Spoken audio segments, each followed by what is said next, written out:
चलिए, तो आप लोग 11th में आ गए, एग्जाम भी दे दिए होंगे, चाहे नहीं दिए होंगे, लेकिन 11th में तो आ ही गए। अब क्या है कि आवाज तो आ रही है प्रॉपर? हेलो, पढ़ने में क्या है कि अभी जो लॉकडाउन चल रहा है तो इसमें अजीब तरह का सिचुएशन है। इसमें जिस मोबाइल को लेकर पेरेंट्स से लड़ाई होते रहती थी, आज वह मोबाइल प्यार से आपको देते रहता है पेरेंट्स कि बेटा पढ़ लो पढ़ लो। तो हम पेरेंट्स में एक चीज इंपॉर्टेंट क्या है दोस्त, कि ऐसा ना समझें कि ये पेरेंट्स का, आपका पढ़ना पेरेंट्स का मजबूरी है।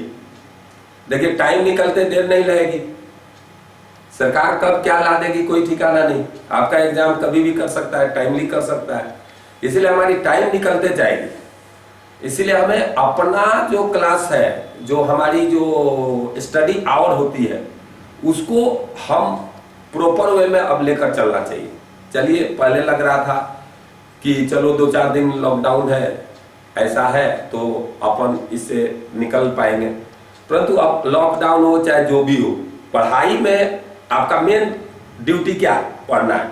देखिए 2 चीज होती है लाइफ का, एक होता है जनरल ड्यूटी, जैसे पापा का पानी लाओ, ठीक है, जनरल ड्यूटी है, पानी दे दिए, ये आपका कैरियर नहीं है। बात को आप समझिए, आपका कैरियर क्या है?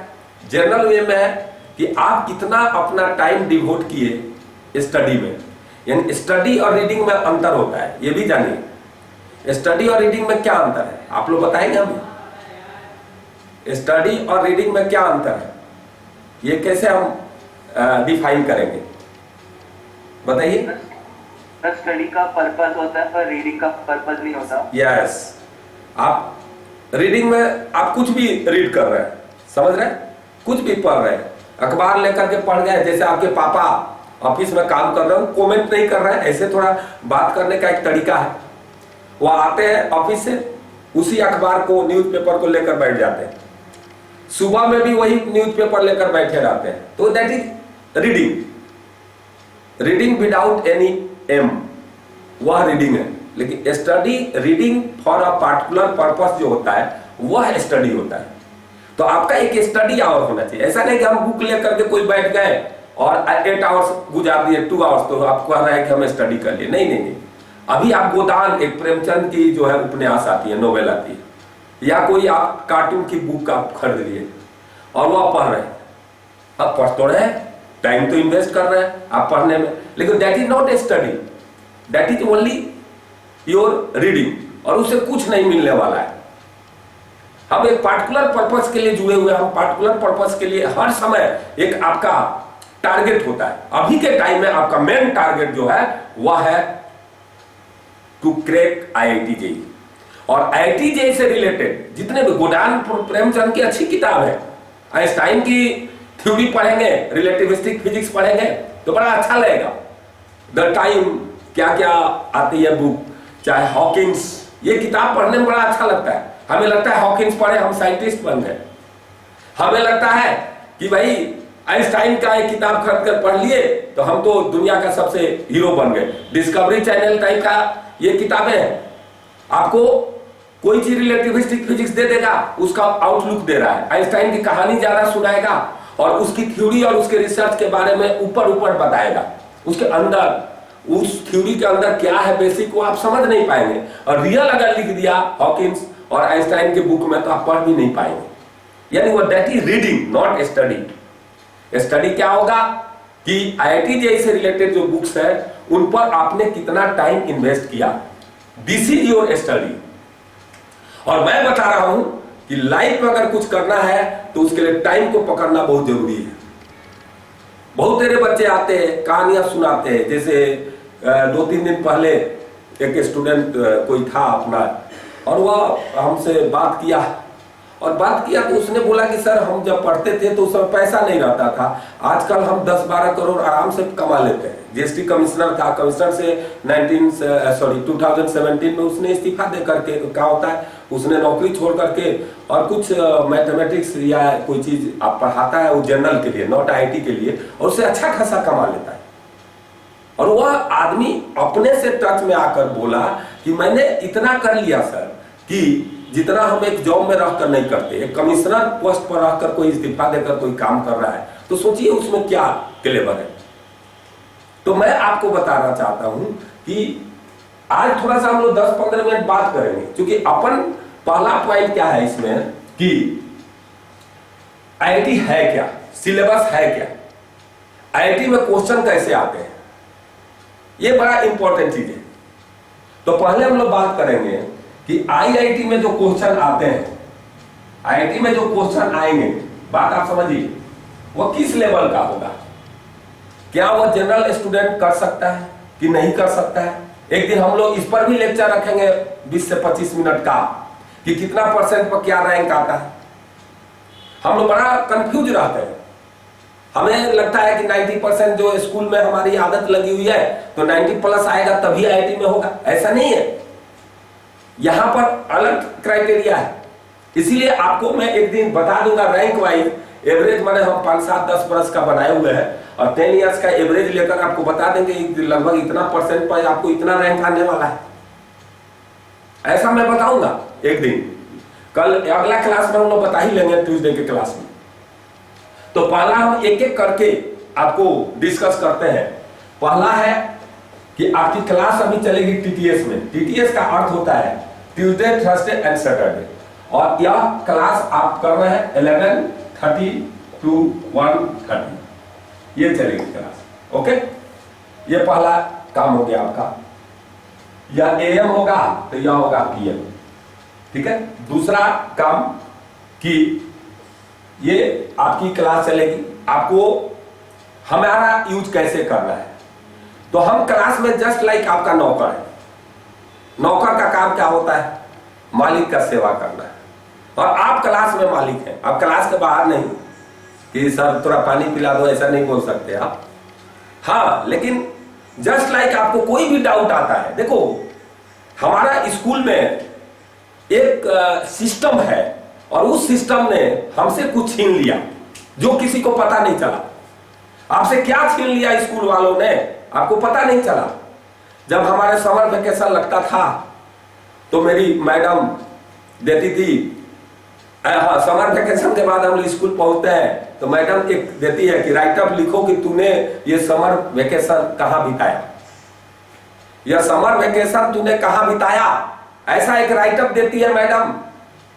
अब भाई हो सकता है कोई बच्चा कहीं नहीं गया हो सकता है कोई जयपुर घूमने गया हो, तो हो सकता है कोई सिंगापुर घूमने गया हो, तो हो सकता है कोई आपको न्यूजीलैंड गया हो, लेकिन कोई लड़का ऐसा भी तो हो सकता है कहीं नहीं गया हो।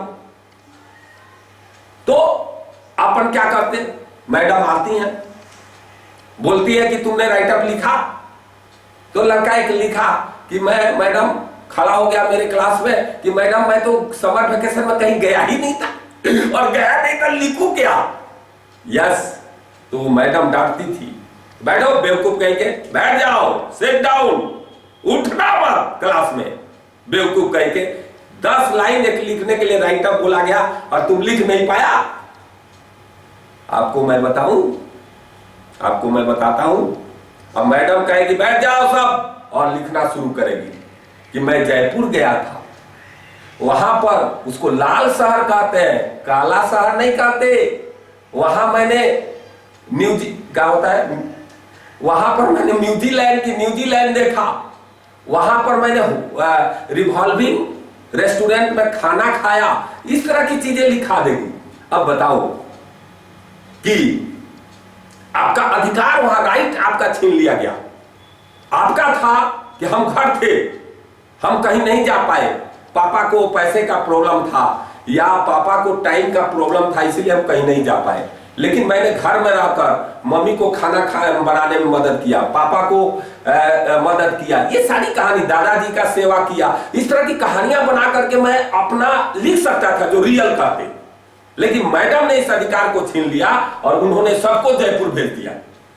वह उसके साथ क्या बीतता होगा जो न्यूजीलैंड से घूमकर आया दोस्त, वह लड़का तो मर जाएगा, अरे हम तो गए न्यूजीलैंड और ये बेवकूफ ऐसी लेडीज है जिसने मेरे को जयपुरी बना दी।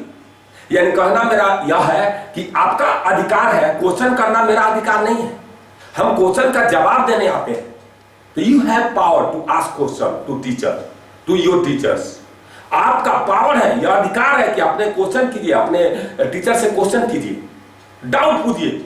और डाउट का मतलब यह नहीं होता है कि बगल के गली में जाकर पूछिए।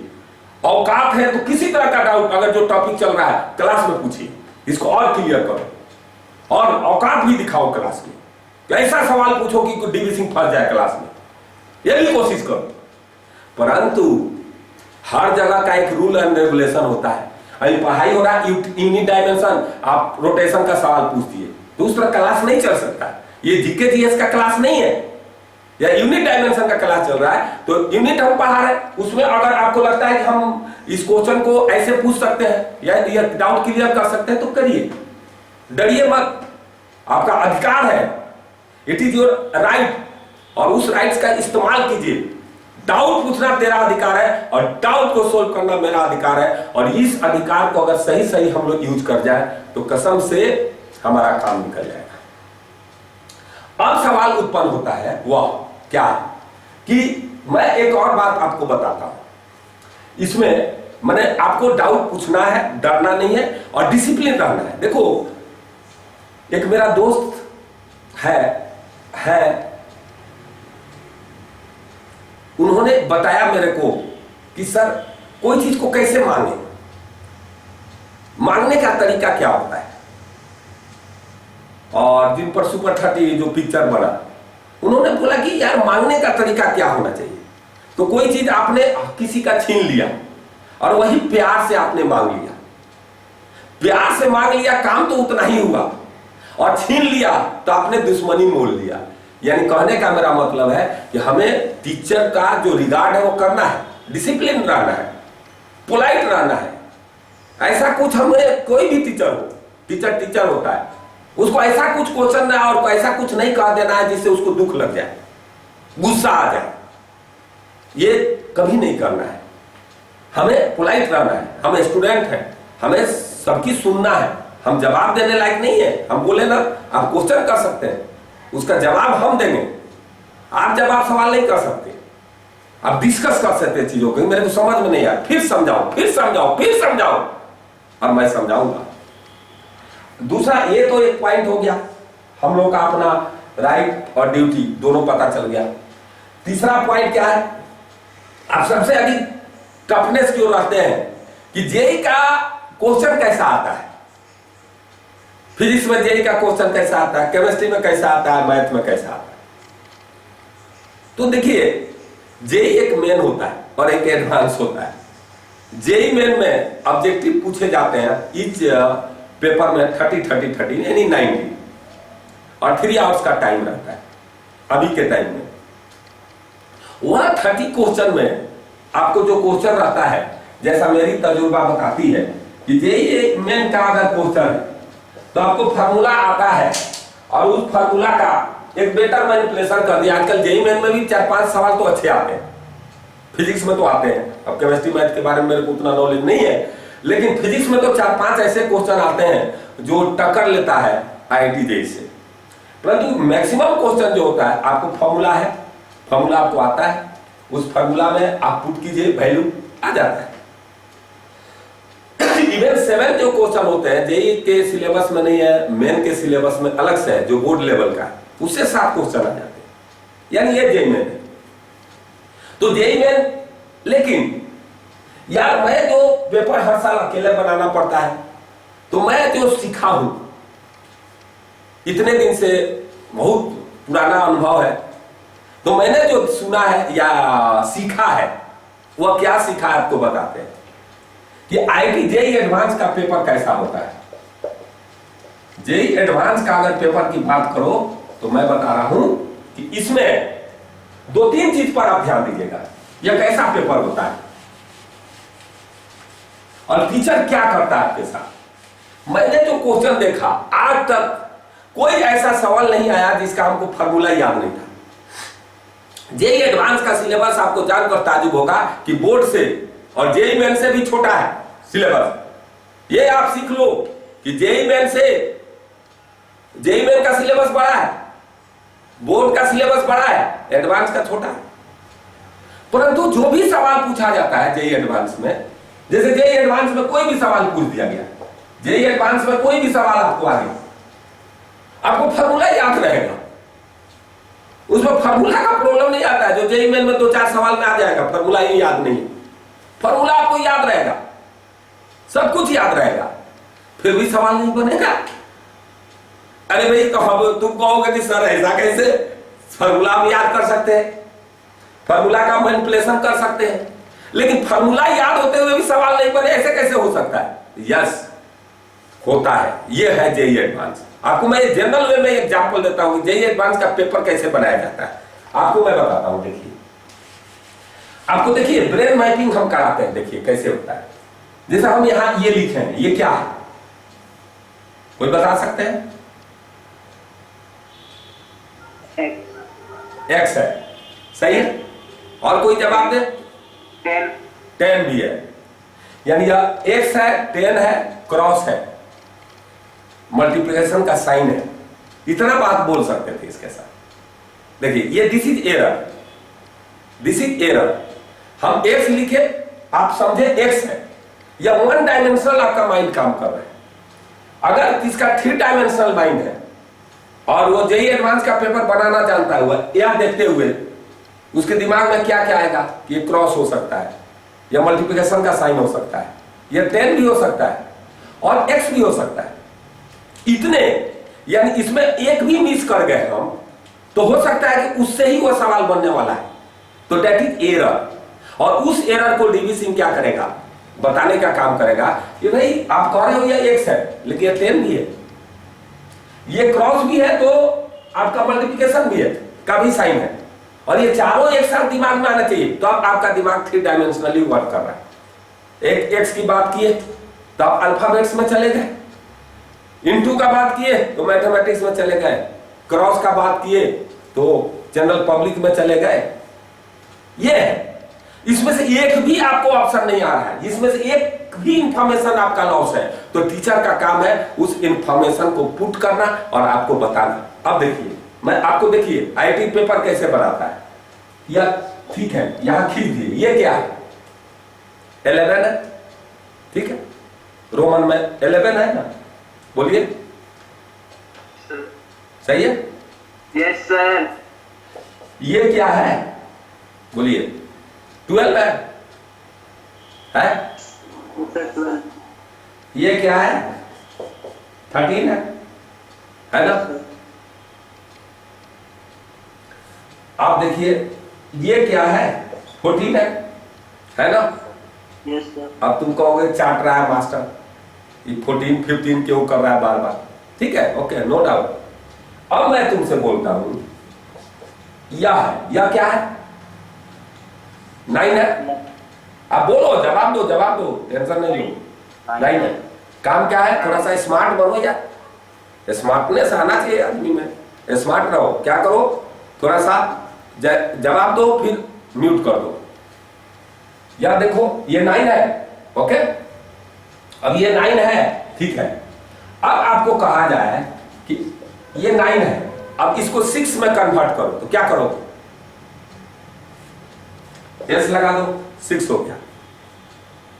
या क्या था, 9 था, लेकिन 6 में कन्वर्ट करना है, तो आपका दिमाग काम नहीं कर रहा था। क्यों नहीं कर रहा था, मैं बताता हूं।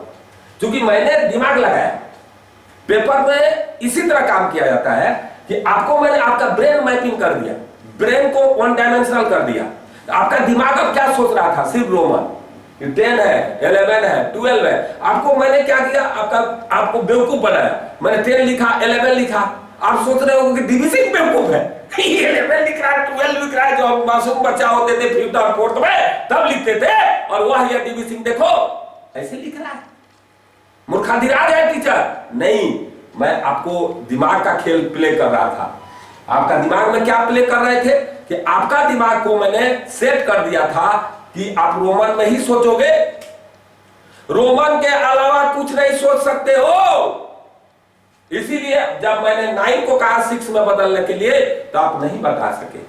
लेकिन आप देखो, कौन लड़का इसको मान लेता, तो मेरा सवाल था कि 6 बनाना है, तो हम 6 लिखते। तो 6 कितना होता है? देखिए, एक तो 6 यह होता है, एक यह भी 6 होता है हिंदी में, और एक 6 यह भी होता है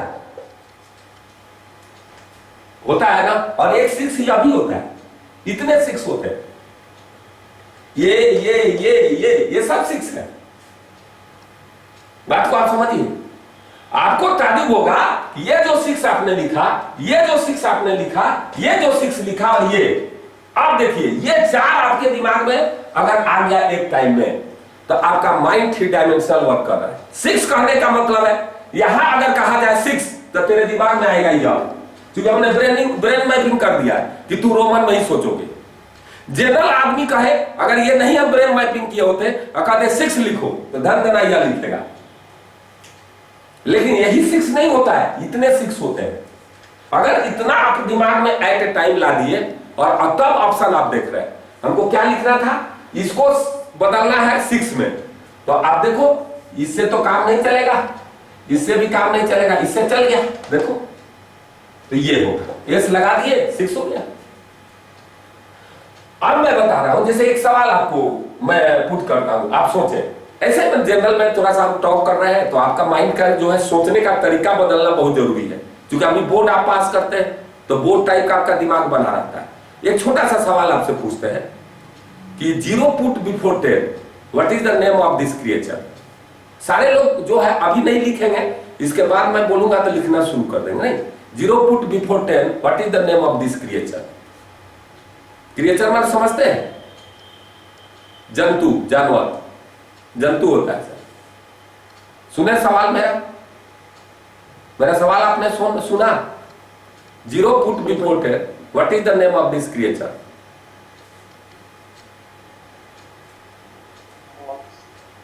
क्या बोलिए? ऑक्स। कौन जवाब दिए भाई? प्रियांश सही जवाब। ये प्रियांश जवाब दिए, थैंक यू दोस्त। देखिए, मैंने क्वेश्चन जो दिया वह थोड़ा सा ध्यान दीजिए। 0 पुट बिफोर 10, 0 पुट बिफोर 10, तो देखिए 0 रखना है तो 0 लिखते हैं, अब 10 लिखेंगे, तो यहां एक 10 ऐसे भी लिखा जाता है, 0 ऐसे भी 10 लिख सकते हैं, 0 ऐसे भी 10 लिख सकते हैं। इन सबसे कुछ काम नहीं हो रहा है।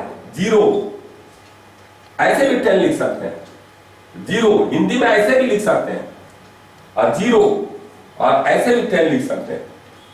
यह किसी चीज का नाम नहीं है, यह किसी चीज का नाम नहीं है, किसी चीज का नाम नहीं है, किसी का नहीं है, किसी का नहीं है। ये 0 ऑक्स, ये जो ऑक्स आया, ये जो है बैल।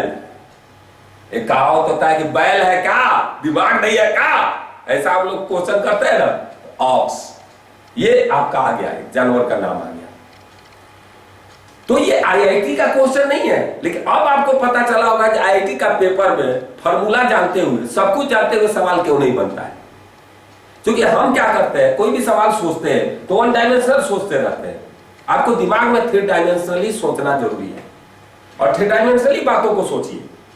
और मैं कसम गंगा जल की कसम से मैं बोल सकता हूं, आपका दिमाग डेवलप करेगा और आप अच्छा करेंगे, क्रैक करेंगे। ये नहीं सोचना है कि मेरा आईआईटी में नहीं होगा।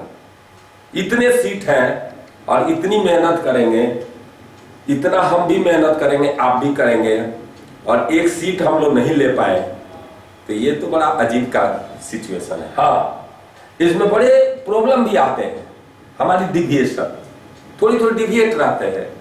हम क्या करते हैं, 2 तरह का डिविएशन होता है, एक पॉजिटिव डिविएशन भी है, एक निगेटिव डिविएशन भी है। इस उम्र में सबसे अच्छा कौन लगता है? दोस्तों से बात करना। तो ये दोस्तों से बात करना बड़ा अच्छा लगता है, लेकिन 2 तरह का दोस्त होता है। हम लोग जब छोटा मासूम बच्चा होते थे, मासूम नहीं मैंने अच्छा खासा थोड़ा सा उम्र हो ही गया था, तो हम और एक आनंद जी पटना में थे, वही जिन पर पिक्चर बना सुपर 30, आनंद कुमार जो सुपर 30 वाले। तो हम लोग पैसा उस समय नहीं कमाते थे, तो स्कूटर उनके पास था, मेरे पास वो भी उस समय नहीं, तो अपने स्कूटर पर घूमते थे। तो उसमें उस समय 30 रुपीज का तेल लगता था, पेट्रोल। तो हम लोग करते थे कि एक दिन 30 रुपए का तेल डलवाए और 1-2 दिन चलते थे, और वह 30 रुपया ही टफ काम था उस समय। लेकिन स्कूटर में घूमते थे हम लोग और घूम करके बात करके आते थे, या तो मेरे मकान में या उनका मकान में, उनका अपना मकान था चांदपुर बेला में, वहां या मेरे घर में हम लोग बैठते थे और बैठ करके पूरा प्लान बनाते थे कि इस साल तो 10 करोड़ कमा ही लेना है, इस साल तो 1 करोड़ कमा ही लेना है, और पूरा जाल लगा करके सोचते थे कि ऐसा प्लान बनाना है कि 1 करोड़ कम से कम कमाएंगे। जिस समय आईएएस जो ऑफिसर होते थे उनकी सैलरी 10,000 होती थी, उस समय हम लोग सोचते थे 1 करोड़ कमाना है, 10 करोड़ कमाना है। फिर एक दूसरे के घर अपने अपने घर चले जाते थे।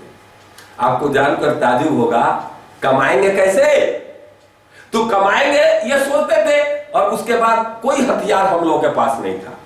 न मेरे पास कोई पेट्रोल पंप था, न मेरे पास कोई शोरूम था, और उस समय मॉल का तो कंसेप्ट ही नहीं था। तो हम लोग क्या करते थे, जो हथियार था उसी से करोड़ों कमाने की कोशिश करते थे, और चुपचाप जब वह 10-11 बजे रात को गए तो 11 से लेकर 3 बजे 4 बजे ले पढ़ते रहते थे। क्या करें, हथियार तो वही है, तो उसी से पढ़ते रहते थे। और पढ़ते पढ़ते आपको ताजुब होगा, ये सपना हम लोग का साकार हो गया, कम ही उम्र में साकार हो गया। अब इसे बताने की तो जरूरत नहीं है। यानी आप ये मत सोचो कि हम किसी से कम हैं, ये सोच ही गलत है। हम आईआईटी के लिए तैयारी कर रहे हैं तो इसमें है क्या, कोई आएगा दोस्त कहेगा जे एगो मेरा दोस्त था, तो पूछो कौन था भाई? वो बहुत मेहनत करता था, रात दिन पढ़ता था, 12 में फेल कर गया। अब देखो क्या बोलेगा, ये को मेरा दोस्त था, बहुत पढ़ता था, रात दिन पढ़ते रहता था, आईआईटी का तैयारी करता था, 12 में फेल कर गया। तो ऐसे बेवकूफों से पूछना चाहिए कि बेटा, तो जो नहीं पढ़ता है, जो आईआईटी का नहीं पढ़ा, 12 का नहीं, तो पास कर जाता है क्या? तो ऐसे लड़का का इतिहास देखिए।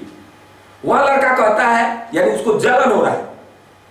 हमारे ग्रुप में, आपके उम्र में मैक्सिमम बच्चे क्या करते हैं, आपके उम्र के बच्चे झूठ बोलते हैं। मेरा एक दोस्त था, हम लोग पढ़ते थे, बोलता था मेरे 10 पेट्रोल पंप पटना में। एक दिन हम लोग चले गए स्कूटर से, एक दिन बोला था ये मेरा पेट्रोल पंप है, मैंने बोला कि भरवा दो तेल। तो पता चला उसके पापा पेट्रोल पंप पर काम करते थे। तो ऐसा है कि हमारे पीयर्स ग्रुप में हम झूठ बोल करके बहुत बड़ा बड़ा बगल वाला के सामने अपना टारगेट फिक्स कर देते हैं। है पीयर्स ग्रुप में, छोटे उम्र में, टीनेजर्स में चलता है। परंतु आपको जानिए कि आपको मैं बता रहा हूं, इस बात को आपको सावधानी से सोचना चाहिए कि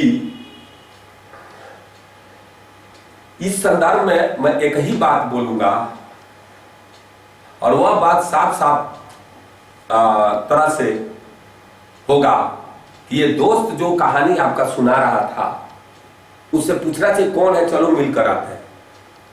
जैसे आप कहोगे कि कौन है, चलो मिलकर आते हैं, तो कहेगा कि मेरा दोस्त का दोस्त था। फिर कहोगे चलो उससे मिलते हैं, तो कहेगा मेरा दोस्त का दोस्त था। ये एक कहानी बन गई दोस्तों। ऐसा एक कहानी हो गया कि भूत को किसने देखा, घोस्ट, भूत को किसने देखा, तो तुम बोलोगे मेरा दोस्त ने देखा। उससे पूछोगे कि तुम्हारे दोस्त से पूछा गया भूत को किसने देखा, तू कहेगा मेरा दोस्त ने देखा। और सारी वर्ल्ड में घुमाओगे, भूत को किसने देखा, मेरा दोस्त ने देखा, यही जवाब आएगा।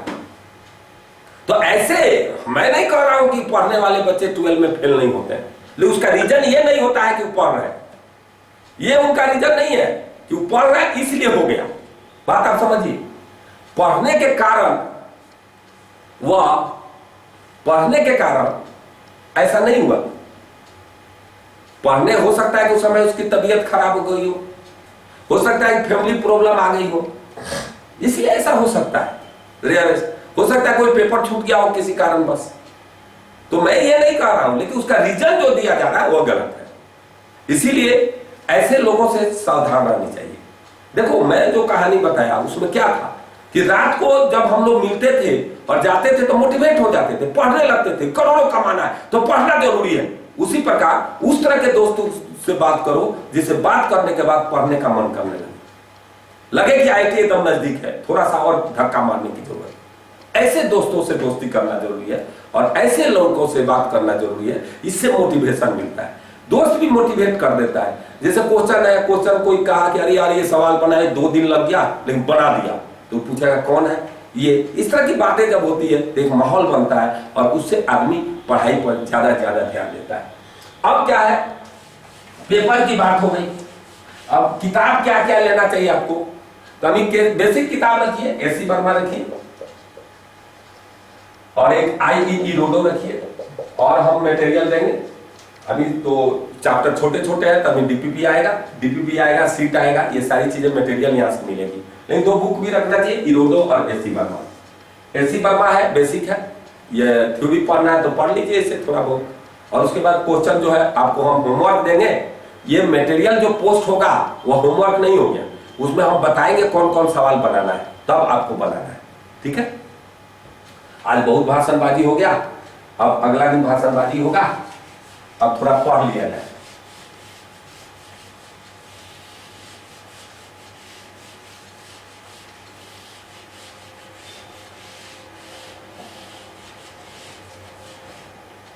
ध्यान दीजिए, तो पहला क्या है कि हम आज पढ़ेंगे यूनिट। ये थोड़ा सिलेबस समझ जाइए।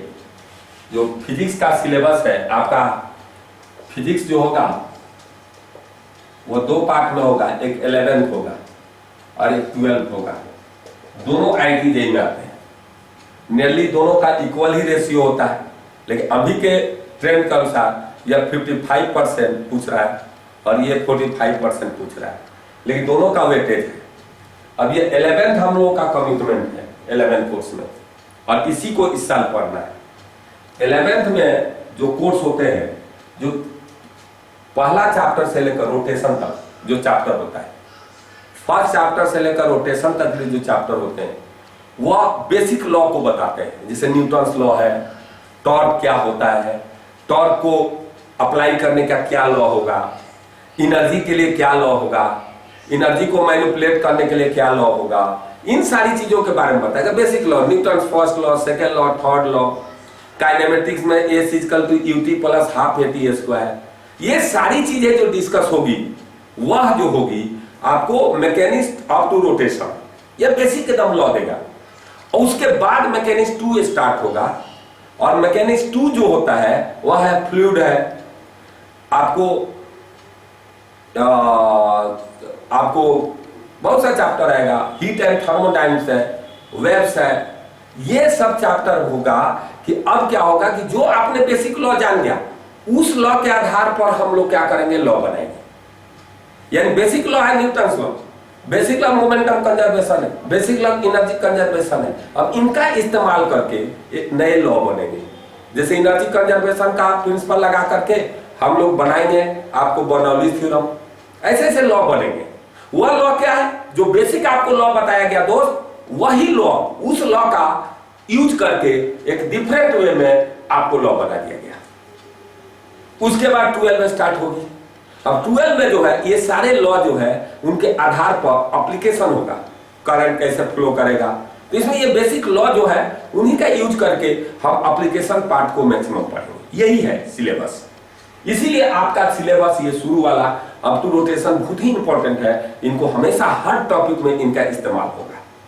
अब क्या है कि 11th में हम लोग पहले यूनिट डायमेंशन पढ़ेंगे, फिर वेक्टर पढ़ेंगे। सारे यूनिट डायमेंशन से आपको जानकर ताजुब होगा कि एक बार 1-2 बरस पहले 7.5% सवाल पूछा था, और हर लड़का इसे सवाल बना सकता है, लेकिन 7.5% क्वेश्चन, 7.5% क्वेश्चन जो है यूनिट डायमेंशन से पूछ दिया गया था। इसीलिए यह देखने में लगता है बड़ा लीचर टाइप का, लेकिन ये इसका इंपॉर्टेंस है, इसीलिए इसको आप देखेंगे। और यही से हम लोग शुरू कर रहे हैं। सिलेबस तो थोड़ा बहुत समझ गए। अब क्या है, एक वर्ड होता है unit. Unit, what is unit? Unit क्या है? तो देखिए यूनिट होता क्या है, तो मैं बता रहा हूं कि अगर आपको दुकानदार से चावल लेना है, आपके घर में 10 आदमी है आपकी फैमिली में, उनके लिए खाना बनाना है, तो उसके लिए चावल खरीदने आता है, तो वह आप क्या करेंगे, एक कटोरा ले लेंगे और एक कटोरा एक आदमी के लिए अगर चावल हुआ, और मान लीजिए आप अनपढ़ गंवार हैं, तो क्या करेंगे, आप दिमाग में वो 10 आदमी का पिक्चर बनाएंगे, और एक आदमी एक कटोरा खाता है, तो एक कटोरा रामू के लिए, एक कटोरा श्यामू के लिए, एक कटोरा राजू के लिए, एक कटोरा रानी के लिए, ऐसे ऐसे डाल देंगे। अनपढ़ है, गंवार है, कुछ नहीं पता है, फिर भी आपने 10 आदमी का खाना बना देंगे, लेकिन दिमाग में पिक्चर बनाए हुए हैं। अब वह पिक्चर जो बनाए हैं, दिमाग का भी लिमिट है। अगर आपको 2000 आदमी का खाना बनाने के लिए कह दिया जाए, तो 2000 आदमी का फिगर दिमाग में नहीं बनेगा। ये साइंस है, फिजिक्स है, फिजिक्स ऐसे ही पढ़ाई होता है, एकदम लॉजिकल चीजें होती है। 2000 आदमी का खाना बनाना है। अब 2000 आदमी का नाम अगर सेट करोगे दिमाग में, तो आप कहोगे रामू के लिए या श्यामू के लिए, या ऐसे 2000 मान एक दिन तो ऐसे काउंटिंग में लग जाएगा। और ऐसे करते करते पता चला कि आज तो काउंटिंग किए, जो बेवकूफ आए थे वो बैठे हुए हैं, अगला दिन हम चावल उतना डालेंगे और अगला दिन उनको खाना खिलाऊंगा। पता चला कि सब गायब हो गए। गायब हो गए मैंने समझ रहे, खाए बिना मर गए। इसलिए आपको ऐसा कुछ करना पड़ेगा कि झटपट घूंघट खोल, खटाक तरह निकल जाए। तो उसके लिए हमको एक स्टैंडर्ड की जरूरत पड़ेगी, एक पत्थर की जरूरत पड़ेगी। ये पत्थर है भाई, ये पत्थर है, और इस पत्थर के बराबर ही खाना खाएगा आदमी। एक तराजू पर इधर इसको चढ़ाए बैलेंस पर, और उधर वह चढ़ा दिए चावल, धन ऐसा ऐसा पत्थर 20 बना दी। 2000 आदमी को खाना खिलाना है, तो 2000 ऐसा ऐसा पत्थर रख दिए एक ओर, और दूसरा ओर चढ़ा दिए चावल, और काम हो गया। यह से काम शुरू हुआ। पहले अनपढ़ आदमी होता था, इलिटरेट होता था, उसको काउंटिंग नहीं आती थी, तो वह क्या करता था, जितना आदमी है उतना एक पत्थर ले लेता था, और हर के लिए एक एक पत्थर गिरा देता था, और उससे वह काउंट कर लेता था। यानी it is nothing but standard value, it is standard value, it is standard value. यह एक स्टैंडर्ड वैल्यू है। स्टैंडर्ड का मतलब क्या होता है भाई? स्टैंडर्ड का मतलब क्या होता है? स्टैंडर्ड का मतलब होता है कि कोई भी बच्चा अगर टीनेजर है तो क्या पहनेगा? अगर लड़की है तो समीज सलवार पहनेगी, वह साड़ी नहीं पहन सकती है। ये टीनेजर का एक स्टैंडर्ड है। अब कोई साड़ी पहन ही ले तो कोई गोली थोड़े मारेगा उसको। उसी तरह धोती कुर्ता नहीं पहनेगा कोई भी लड़का, वो क्या पहनेगा? टी शर्ट पहनेगा, शर्ट पहनेगा, पैंट पहनेगा, वह धोती कुर्ता नहीं पहन सकता, दादाजी नहीं पहन सकता। अब बात को समझो। तो वही एक स्टैंडर्ड चीज होता है। स्टैंडर्ड का मतलब यह होता है, टीनेजर है तो उसका एक स्टैंडर्ड सेट है। लेकिन ऐसा है कि अगर कोई इसका अप्रूफ है, इसका अपोजिट कर रहा है, तो उससे कोई मतलब नहीं है। लेकिन ऐसा कोई सोच नहीं सकता है, तो that is called standard, it is standard value. अब स्टैंडर्ड वैल्यू है तो यूनिट जैसे MKS, metre kilogram second system में यूनिट की बात करिएगा, मीटर किलोग्राम सेकंड सिस्टम, इसको क्या बोलते हैं? अब लिखना शुरू कर देंगे आप लोग। यूनिट क्या होता है? It is standard value. आप कॉपी लीजिए और लिखना शुरू कीजिए। सारे लोग कॉपी निकाल लिए? Hello, yes sir. तो यूनिट क्या है? It is standard value. अब देखो एमकेएस इसको पढ़ते हैं मीटर किलोग्राम सेकंड सिस्टम। इसमें मास के लिए किलोग्राम होता है, इसको शॉर्टकट में केजी लिखते हैं। ध्यान दीजिए, बहुत सा बच्चा एक केजी में डॉट दे देगा, या नहीं देते। जब भी लिखने का एक तरीका होता है कि कोई भी यूनिट है उसके बाद में पंक्चुएशन मार्क का यूज नहीं होता है। जैसे आप सेकंड लिख रहे हैं तो सेकंड ऐसे लिखेंगे, ऐसे डॉट नहीं दे सकते आप, यानी no punctuation mark is used after unit. लेकिन कहीं कहीं पर कहेगा कि इट इज ऑफ 10 kg और यहां फुल स्टॉप दे दिया, तो this is not punctuation mark which is used for kg, this is the punctuation mark that is full stop which is used for this sentence. यहां जो decimal का ये full stop का use हुआ है, यह केजी के लिए नहीं हुआ है, इस सेंटेंस के लिए हुआ है। बात आप समझ रहे हैं ना? ये no punctuation mark is use after unit, यहां हो रहा है लेकिन यह सेंटेंस के लिए हो रहा है, न कि केजी के लिए हो रहा है, ये ध्यान रखिएगा। हम दो चीज यहां पर सीख लेते हैं कि कभी भी स्टार में इसको लिख लेते हैं तो अच्छा रहेगा कि unit is always return in singular form.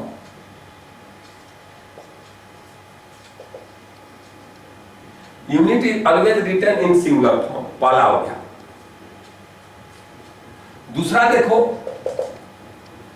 Unit is always return in singular form, पहला सेंटेंस हो गया। दूसरा क्या है कि unit no punctuation mark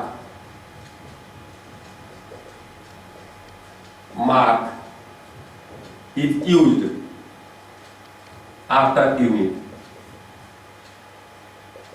no punctuation mark is used after unit. Punctuation, कोई पंक्चुएशन मार्क का यूज यूनिट के बाद नहीं होता है। कोई चीज दिक्कत तो नहीं आ रहा है ना? साउंड तो अच्छा से जा रहा है? हेलो, यस सर, एकदम क्लास का फीलिंग आ रहा होगा, नहीं आ रहा है क्या? यस सर, एकदम हुबहू क्लास टाइप का लगेगा, डरने की जरूरत नहीं है। डाउट भी पूछना है तो पूछो, औकात भी दिखाओ। ऐसा सवाल पूछो कि डीवी सिंह फंस जाए, तब तो पता चलेगा डीवी सिंह का औकात। हाँ, लेकिन अपन को डिसिप्लिन रहना है। यूनिट है तो यूनिट के बारे में बात करेंगे, नहीं तो ऐसे तो जीके जीएस चलते रहेगा, कभी कोर्स ही नहीं होगा। तो मैं बता रहा हूं कि no punctuation mark is used after unit. दूसरा क्या है आपको मैं बताऊं कि ये कब कब कितने, हाँ हेलो सर एक डाउट है, वो सिंगुलर फॉर्म जो आपने लिखा है हाँ में, तो उसमें हम ऐसे केजी के पीछे एस नहीं लगा सकते? नहीं नहीं नहीं नहीं नहीं, फिट नहीं होता है, फुट होता है। ऐसे लगा दिया जाता है, लेकिन सही चीज है कि फुट लिखना चाहिए। आप 5 फीट के नहीं है, 5 फुट के है, 6 फुट के है, 6 फीट के नहीं होते, समझ गया ना? लेकिन बुक्स लिखेगा, हम लिखेंगे तो कुछ चीजें ऐसी है जो बदल, मैंने क्या करोगे, गलती ही सही मानी जाती है, लेकिन हमें सही जानना है। हम ग्रामर पढ़ा रहे हैं तो ग्रामर को सही से जानना चाहिए। कोई पूछेगा तो ऐसे बोलेंगे, करेक्ट? सेकंड्स नहीं होता है, सेकंड होता है, 5 सेकंड, 10 आवर। लेकिन बोलने वाला 10 आवर्स बोलेगा, क्योंकि यूनिट जो होती है वो साइंस का आदमी ही नहीं बोलता है।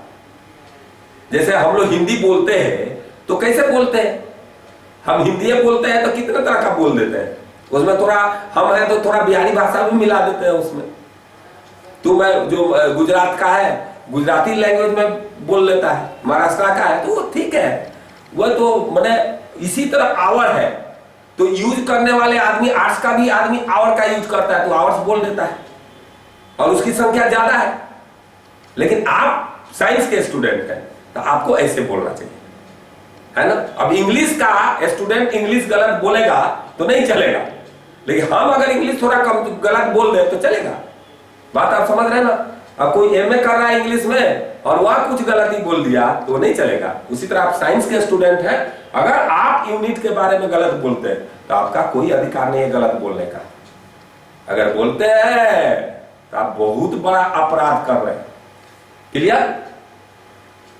हेलो, आप देखो तीसरा क्या है मैं बता रहा हूं कि ये no punctuation mark is used after unit, unit के बाद कोई पंक्चुएशन मार्क का यूज नहीं करेंगे।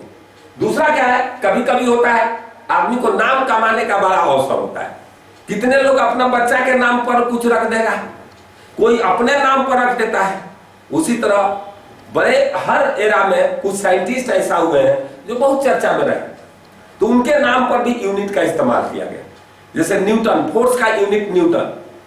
अब भाई कहीं लिखा हुआ है 5 न्यूटन और ये तुम्हारे मान लो कि आपकी माता जी हिस्ट्री पढ़ी हुई है, हिस्ट्री पढ़ी हुई है और हिस्ट्री से जब पढ़ी हुई है तो हिस्ट्री का स्टूडेंट जो होगा उसको कहा जाए 5 न्यूटन। तो न्यूटन का तो नाम माता जी जानती होगी, लेकिन 5 न्यूटन जैसे कहोगे तो कहेगी कि बेटा पढ़कर तू बेवकूफ बन गया है, तुम्हारा मास्टर पागल दीवाना हो चुका है। न्यूटन एक ही हो सकता है, प्रॉपर नाउन है, कॉमन नाउन थोड़ा है कि 10 हो जाएगा। 10 काउ 10 कैट्स पॉसिबल है, 10 न्यूटन पॉसिबल नहीं है। यानी बड़ा यूनिक चीज है कि कहीं 5 न्यूटन देख लिया लिखा हुआ कोई आर्ट्स का आदमी, तू पगला जाएगा, ये पागल है। और इंग्लिश वाला अगर देख लिया तो पागल समझ ही जाएगा तेरे को। यस, इसीलिए डिफरेंशिएट करना जरूरी है। तो जब भी कोई यूनिट किसी साइंटिस्ट के नाम पर है तो उसको लिखने में ध्यान रखना चाहिए, स्मॉल से लिखना चाहिए। अब बात समझ गए? जैसे आप स्मॉल से लिखेंगे तो अब ये न्यूटन नहीं रहे वो न्यूटन के लिए नाम है, वो तो कैपिटल से स्टार्ट होगा। इसीलिए अगर किसी साइंटिस्ट के नाम पर कोई यूनिट दिया हुआ है तो वह स्मॉल लेटर से लिखेंगे, जब फुल फॉर्म में लिखेंगे इन 5 न्यूटन होगा, या इसी को लिखेंगे 5N। अब इसका शॉर्ट लिखेंगे तो कैपिटल से लिखेंगे, और इस तरह लिखेंगे तो स्मॉल से लिखेंगे। समझ में आ गया? जैसे कोई भी साइंटिस्ट के नाम पर अगर कोई यूनिट है तो उसका फर्स्ट जो आप इस्तेमाल करेंगे अल्फाबेट वह स्मॉल लेटर में करेंगे, कैपिटल में नहीं। अगर उसका शॉर्टकट में लिखते हैं तो कैपिटल लेटर से लिखिए। ठीक है, बोलिए। Yes sir. किसी को कोई दिक्कत हो रही है? समझ में आते जा रहे एकदम? देखो, मेरा पढ़ाने का मतलब क्या है कि डीवी सिंह जब पढ़ाता है तो पूरा चीज दिमाग में उसी समय सेट हो जाता है। एकदम लगेगा एकदम पिक्चर चल रहा है तेरे दिमाग में जब कॉपी रिवाइज करोगे। और नहीं होता है तब तो ये दिक्कत है, या तो हम फेलियर है, या तुम फेलियर है, या दोनों फेलियर है। ये ध्यान रखना। अब देखो, इसके बाद देखिए, ये लिख लिए थे आप लोग? हेलो, कॉपी हो गया ना? Yes sir. अब देखिए,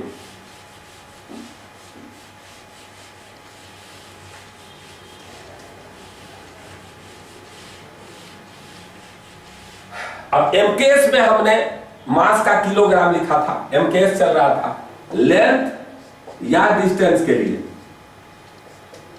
लेंथ या डिस्टेंस के लिए हमारा जो होता है वह होता है मीटर,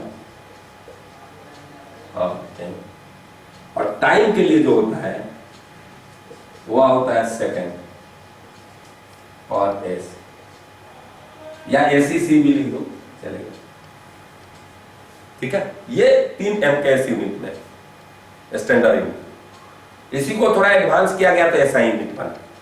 कॉपी करते जाएंगे सभी लोग, नहीं तो मैं कॉपी पूछूंगा, कॉपी दिखाना पड़ेगा। इसके नोट्स का कॉपी का फोटो स्टेट मंगा लूंगा। अभी तो बड़ा मजा है, कभी भी कह दो कि ये कॉपी भेजो तो तुमको कॉपी भेजना पड़ेगा या दिखाना पड़ेगा। इसीलिए सबका नोट्स एकदम कंप्लीट होना चाहिए।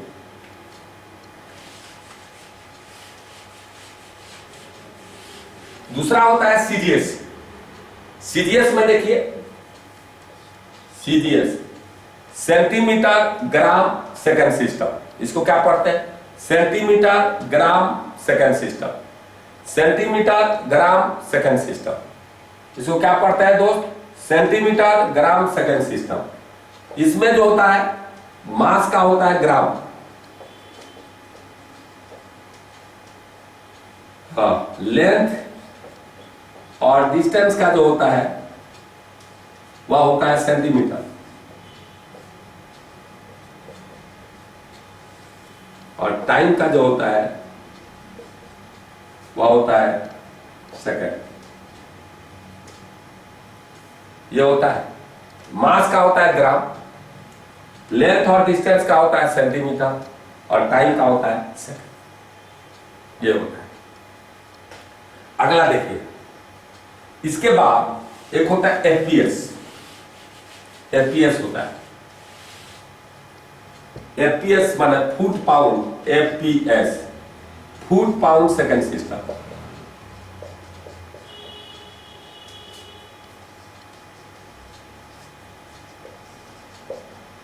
Foot pound second system.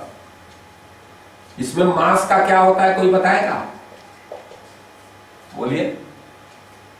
Pound. Pound गलत जवाब, स्लग होता है। पाउंड फोर्स का यूनिट है। बहुत सा बुक्स लिखेंगे लेकिन स्लग होता है। ये जानिए, 1 स्लग इक्वल टू होता है 14.6 kg। ध्यान रखिएगा, 1 स्लग इक्वल टू होता है 14.6 kg। समझ रहे हैं? यह स्लग होता है मास का यूनिट एफपीएस में। उसके बाद आप देखिए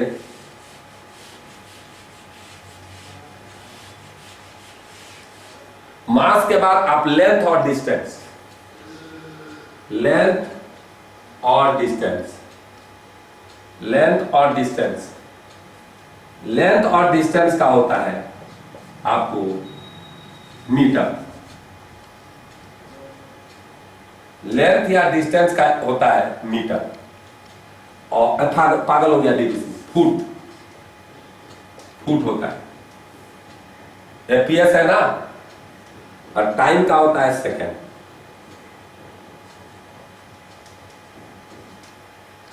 मास का स्लग होता है, लेंथ और डिस्टेंस का फुट होता है, और टाइम का सेकंड होता है। सही। अब देखिए, लेकिन भाई दुनिया बदलते गई।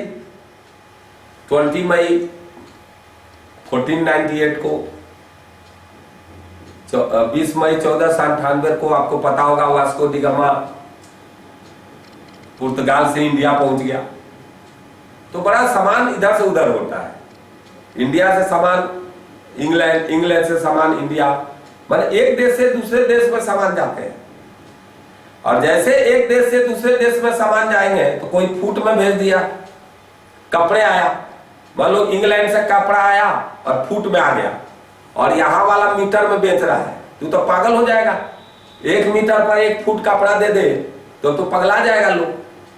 तो यूनिट चेंज करने में बड़ा प्रॉब्लम आता था। उससे कम पढ़ा लिखा आदमी को बिजनेस करने में प्रॉब्लम आ जाएगी, वह इंटरनेशनल लेवल पर बिजनेस नहीं कर पाएगा। हर सामान हर जगह मिलता नहीं है।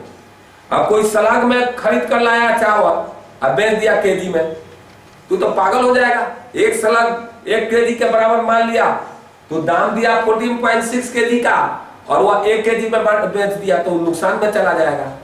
तो सारे देश मिलकर जिनेवा में बैठे और एक वेट मेजर का कॉन्फ्रेंस हुआ, और 14th कॉन्फ्रेंस में हम लोगों ने क्या किया, 7 बेसिक फंडामेंटल यूनिट मान लिया गया। और वह 7 फंडामेंटल यूनिट, जैसे ये यूनिट जो होते थे, अभी जो मैंने यूनिट बोला, यह यूनिट भी आप जो अब लिखे, ये सब फंडामेंटल यूनिट है। देखिए आपको मैं बता रहा हूं कि यूनिट जो हम लोग पढ़ रहे हैं, वह अभी जो पढ़ रहे हैं यूनिट जो पढ़े, यह यूनिट या जो अभी पढ़े हम लोग, ये फंडामेंटल यूनिट है, फंडामेंटल यूनिट है। और यूनिट होगा, एक और होगा डिराइव्ड यूनिट, और एक और होगा सप्लीमेंट्री यूनिट। अभी हम लोग कौन पढ़ रहे हैं दोस्त? हम लोग पढ़ रहे हैं फंडामेंटल यूनिट, तब पढ़ेंगे हम लोग डिराइव्ड यूनिट, और तब पढ़ेंगे हम लोग सप्लीमेंट्री यूनिट। अभी हमारी पढ़ाई जो चल रही है वह फंडामेंटल यूनिट। फंडामेंटल यूनिट क्या होता है? यह इंडिपेंडेंट यूनिट है। इंडिपेंडेंट का क्या मतलब होता है? जैसे आपके माँ बाप है, आपके मम्मी पापा है, आप पढ़ो चाहे बाहर में जाओ, उनके रहन सहन पर कोई प्रभाव नहीं पड़ेगा। लेकिन आपका पढ़ना पूरा आपके मम्मी पापा पर डिपेंड करता है। अगर कसम गंगा जल की पापा पैसा देना बंद कर दे तो तू पहुंच जाएगा कि आप पापा कैसे पढ़ेंगे। यानी you are fully dependent upon your parents, but your parents does not depend upon you. So in similar fashion fundamental unit does not depend upon another unit. ये जो मास का केजी है या केजी है, या भी लेंथ के यूनिट पर डिपेंड नहीं करेगा, या टाइम के यूनिट पर डिपेंड नहीं करेगा। तो ये इंडिपेंडेंट यूनिट है। Fundamental unit, these are independent unit, these are independent unit, these are independent unit। Fundamental unit क्या है? यह इंडिपेंडेंट यूनिट है। दूसरा क्या है? डिराइव्ड यूनिट, ये डिपेंडेंट है। जैसे आपको एक्सेलरेशन है या वेलोसिटी है, तो वेलोसिटी क्या होता है? या स्पीड ले लो, सिंपल सा। तो स्पीड होता है डिस्टेंस बाय टाइम। सिंपल भाषा में बहुत सारा फॉर्मूला आएगा, लेकिन एक तो होता है ना डिस्टेंस बाय टाइम।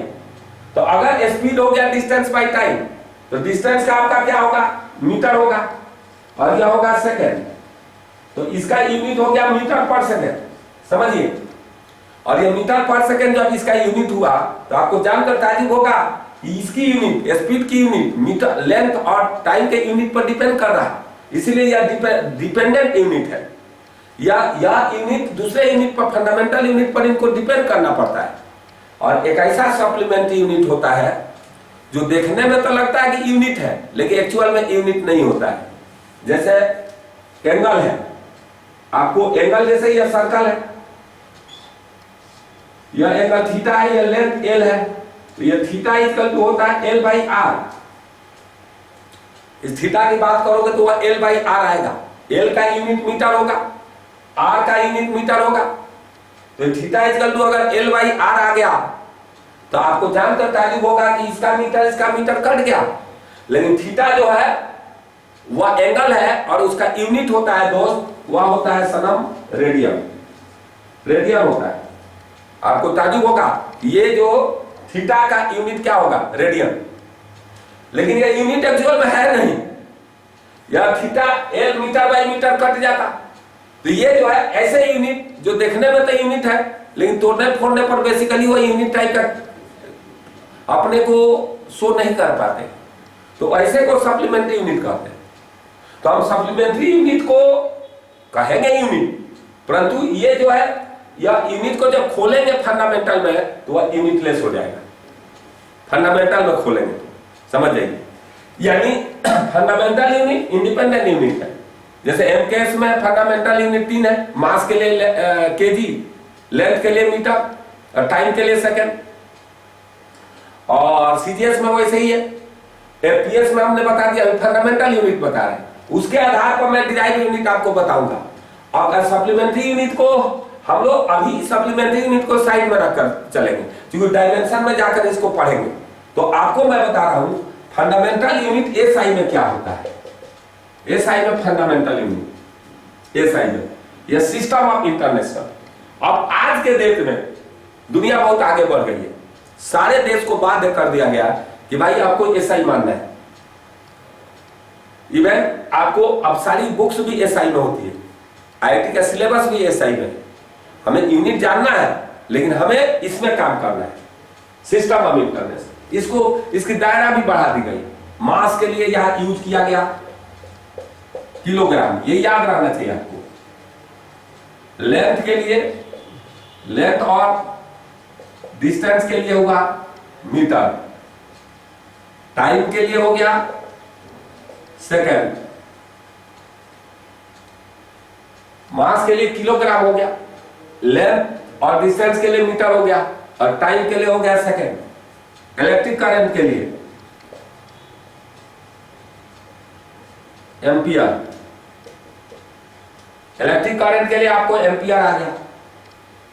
टेम्परेचर के लिए केल्विन, टेम्परेचर के लिए आपको केल्विन आ गया। ये टेम्परेचर के लिए क्या आएगा दोस्त, केल्विन आएगा।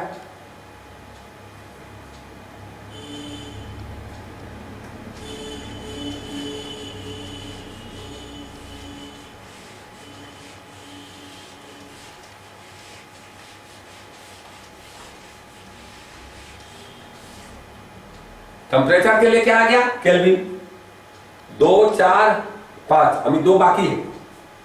ये एक यूनिट हुआ आपको ल्यूमिनियस इंटेंसिटी। ल्यूमिनियस इंटेंसिटी ऐसे पढ़ना नहीं है, लेकिन विजिबल लाइट का energy per unit area per unit time मानो ल्यूमिनियस इंटेंसिटी होता है। ये पढ़ना नहीं है लेकिन यूनिट तो जानना पड़ेगा। ल्यूमिनियस इंटेंसिटी, इसका यूनिट होता है कैंडेला, और शॉर्टकट में सीडी भी लिखा जाता है। ल्यूमिनियस इंटेंसिटी का होता है कैंडेला, और इसको शॉर्टकट में सीडी भी लिखा जाता है। और एक होता है अमाउंट ऑफ सबस्टेंस,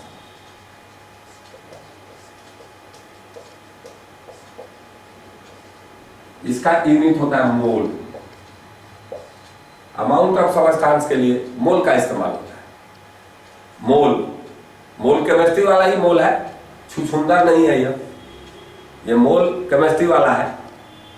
ये होता है मोल। क्या होता है मोल? एक लैटिन वर्ड है जिसका शाब्दिक अर्थ क्या होता है, कलेक्शन। 6.022 इंटू 10⁻23 पार्टिकल्स के कलेक्शन को मोल कहा जाता है। ये आपको याद रखना पड़ेगा कि 7 फंडामेंटल यूनिट है एसआई। अब इसमें यूज जो होगा ये ल्यूमिनियस इंटेंसिटी अपन को पढ़ना ही नहीं है, तो ये कम यूज होगा, परंतु जानकारी रहना चाहिए। अब क्या है कि सप्लीमेंट्री यूनिट की बात करोगे, पहले सप्लीमेंट्री यूनिट हटा के खत्म कर देते हैं, तब डिराइव यूनिट पाते हैं। जैसे सप्लीमेंट्री यूनिट की बात करो,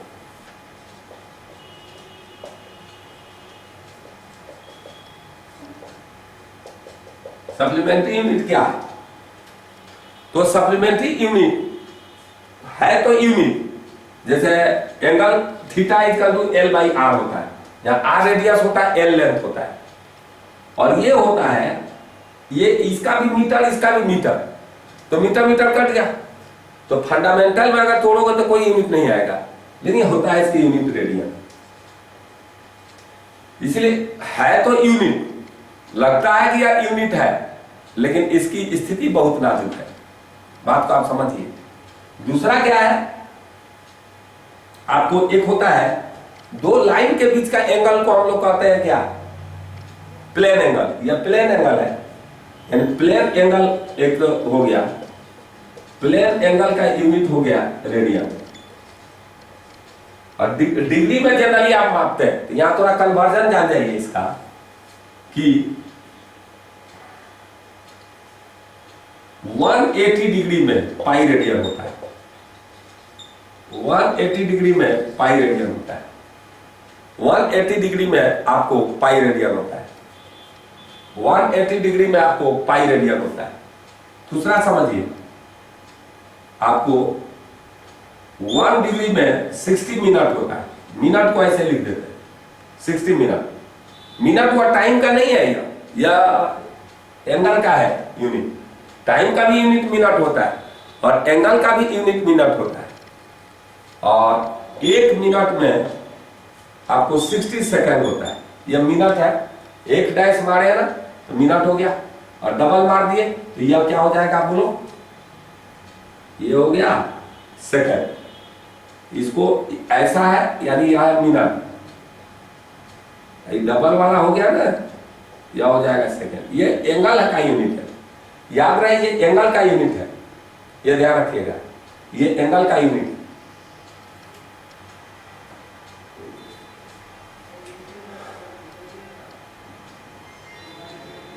सही है?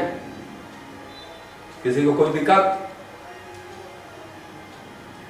सर वहां पे 1 डिग्री सेकंड, 1 डिग्री में 60 मिनट होता है।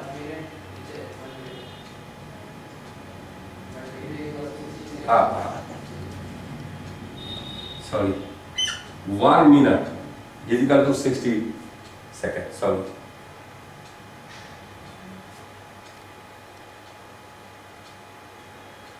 और इस तरह का गलतियां होगा वो बताते रहेंगे आप लोग, अच्छा लगेगा।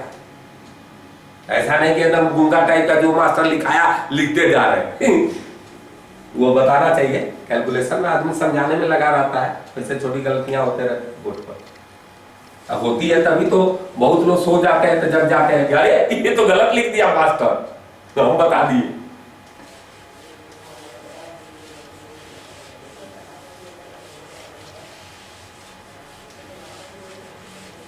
तो अब एक होता है सॉलिड एंगल, जो नई चीज है, आपको जानकारी नहीं होगा, फिर भी थोड़ा जान जाइए सॉलिड एंगल क्या होता है। क्या होता है सॉलिड एंगल? देखिए, जैसे यही कोई एरिया है, एरिया का एक वेक्टर होता है जिसका डायरेक्शन उसके प्लेन के परपेंडिकुलर होता है। वेक्टर माने वेक्टर स्केलर नहीं पढ़ाए तो तुम कहोगे मास्टर पागल हो गया, हम लोग को तो पढ़ना वेक्टर जानते ही नहीं है। तो क्वांटिटी 2 तरह का होता है, ऐसे होता तो 3 तरह का है, लेकिन 2 तरह का क्वांटिटी होता है, एक होता है स्केलर और एक होता है वेक्टर। हम पढ़ाएंगे, इसके बाद का वही चैप्टर आएगा, इसके बाद जो चैप्टर आएगा ना वही आने वाला है, टेंशन मत लीजिए। तो एक थोड़ा सा जान जाइए, एक होता है स्केलर और एक होता है वेक्टर। स्केलर का मतलब होता है कि जिसका डायरेक्शन से कोई लेना देना नहीं।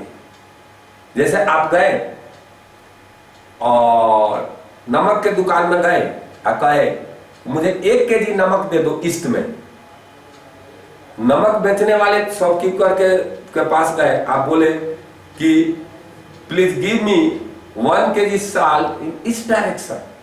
कोई बोला नॉर्थ डायरेक्शन, तो वो मजाक उड़ जाएगा, दुकानदार हंसने लगेगा कि अरे ईस्ट ईस्ट क्या किए हो, 1 केजी साल्ट यानी नमक ईस्ट में कैसे होगा।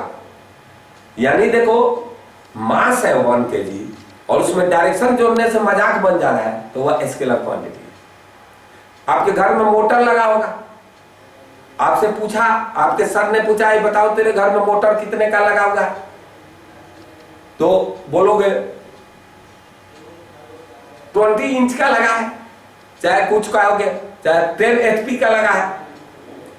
तो जब 10 HP का लगा हुआ है तो ऐसा नहीं बोलोगे कि मेरे घर में जो मोटर लगा है 10 HP वेस्ट में है या 10 HP ईस्ट में है या 10 HP साउथ है, ऐसा नहीं कर सकते। तो पावर है और पावर में डायरेक्शन जोड़ने से क्या हो रहा है, मजाक उड़ जा रहा है। इसीलिए कसम गंगा जल की वह क्या है, स्केलर क्वांटिटी है। यानी जिसमें वैसा क्वांटिटी जिसको डायरेक्शन से कोई लेना देना नहीं है वह स्केलर होता है, और वैसा जिसको डायरेक्शन से कुछ लेना देना है वैसा भी क्वांटिटी हो सकता है। जैसे हम कहे, तू कहा कि सर, मैंने बोला क्या, मुझे स्टेशन जाना है, तो मैंने बोला 10 किलोमीटर चल जाओ स्टेशन मिल जाएगा। तो तुरंत तुम क्वेश्चन डालोगे किधर, ईस्ट की नॉर्थ की साउथ, तो बोलेंगे कि तुम नॉर्थ में जाओगे 10 किलोमीटर तब पहुंचोगे स्टेशन। लेकिन वही तुम हुआ यो कि आप मोटा हो गए, लेजी हो गए, लेथार्जिक आपकी बॉडी हो गई, तो बोला जाएगा कि अरे आप लेथार्जिक हो रहे हैं, तो आप बोलेंगे क्या करूं, तो कहा जाएगा कि तुम रोज 5 किलोमीटर वॉक करो। तो 5 किलोमीटर जब वॉक बोला जाएगा तो उसमें यह नहीं कहा जाएगा 5 किलोमीटर ईस्ट में वॉक करो या 5 किलोमीटर वेस्ट में वॉक करो, ऐसा नहीं बोला जाएगा। तो वह डिस्टेंस है, उसमें डायरेक्शन की जरूरत नहीं पड़ेगी, तो वह स्केलर है। और ये पोजीशन है यानी डिस्प्लेसमेंट है, स्टेशन जाना है तो एक पार्टिकुलर डायरेक्शन में जाना है। तो जिसको बिना डायरेक्शन का काम नहीं चले वह क्वांटिटी वेक्टर होती है, और जिसमें डायरेक्शन की जरूरत पड़ भी सकती है, नहीं भी की जरूरत न पड़ती है, वह स्केलर होता है। अब मैं बता रहा हूं स्केलर वेक्टर आपको पढ़ना है इस चैप्टर के बाद। अब ये सर्कुलर कोई एरिया का डायरेक्शन क्या होता है, जैसे यही एरिया का डायरेक्शन प्लेन के परपेंडिकुलर होता है, ऐसे प्लेन के परपेंडिकुलर होता है। एरिया का डायरेक्शन क्या होगा, प्लेन के परपेंडिकुलर होगा। आपका यह एरिया है, इसका डायरेक्शन ऐसे होगा। जब यह एरिया है, यह डायरेक्शन आपको यानी प्लेन के परपेंडिकुलर होगा, हमेशा एरिया का डायरेक्शन प्लेन के परपेंडिकुलर आएगा। अब मैं बता रहा हूं, आप यही अगर एक सर्कुलर एरिया है, सर्कुलर एरिया कैसा है आपको पता नहीं होगा, मैं बता सकता हूं कि यह है, देखिए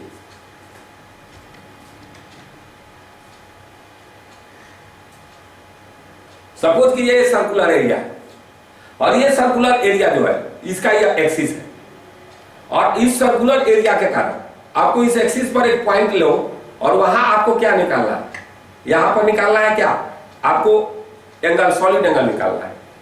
तो कैसे निकालेंगे, तो ये सर्कुलर जो एरिया है दोस्त, उससे तुम क्या करोगे कि हर पॉइंट को, इसके हर पॉइंट को इस पॉइंट से मिलाओगे, ऐसे ऐसे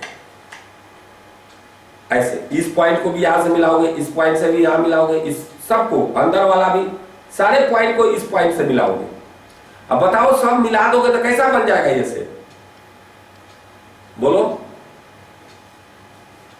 सर, एक कोन बन जाएगा। कोन बन जाएगा, सही है।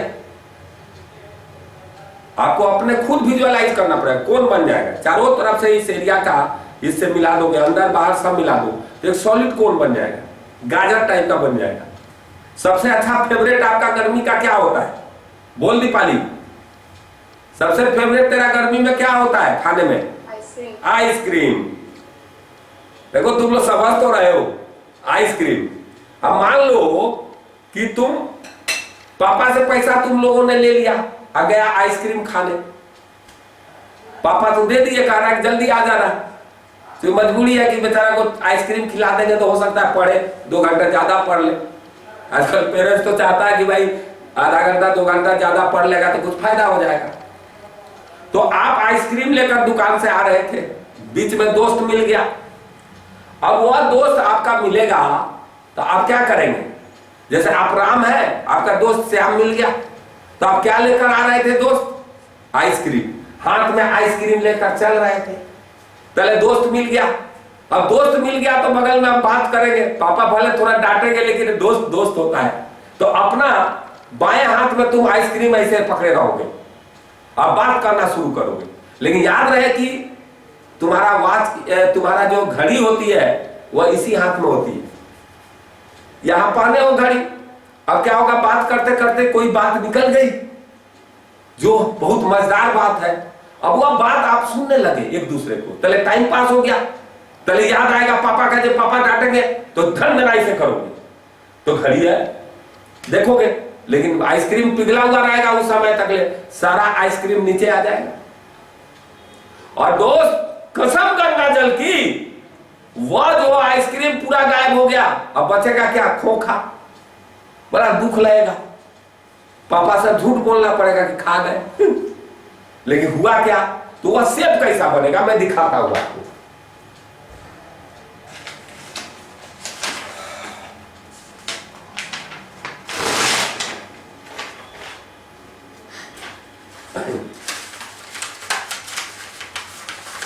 तो ऐसा बनेगा, देखिए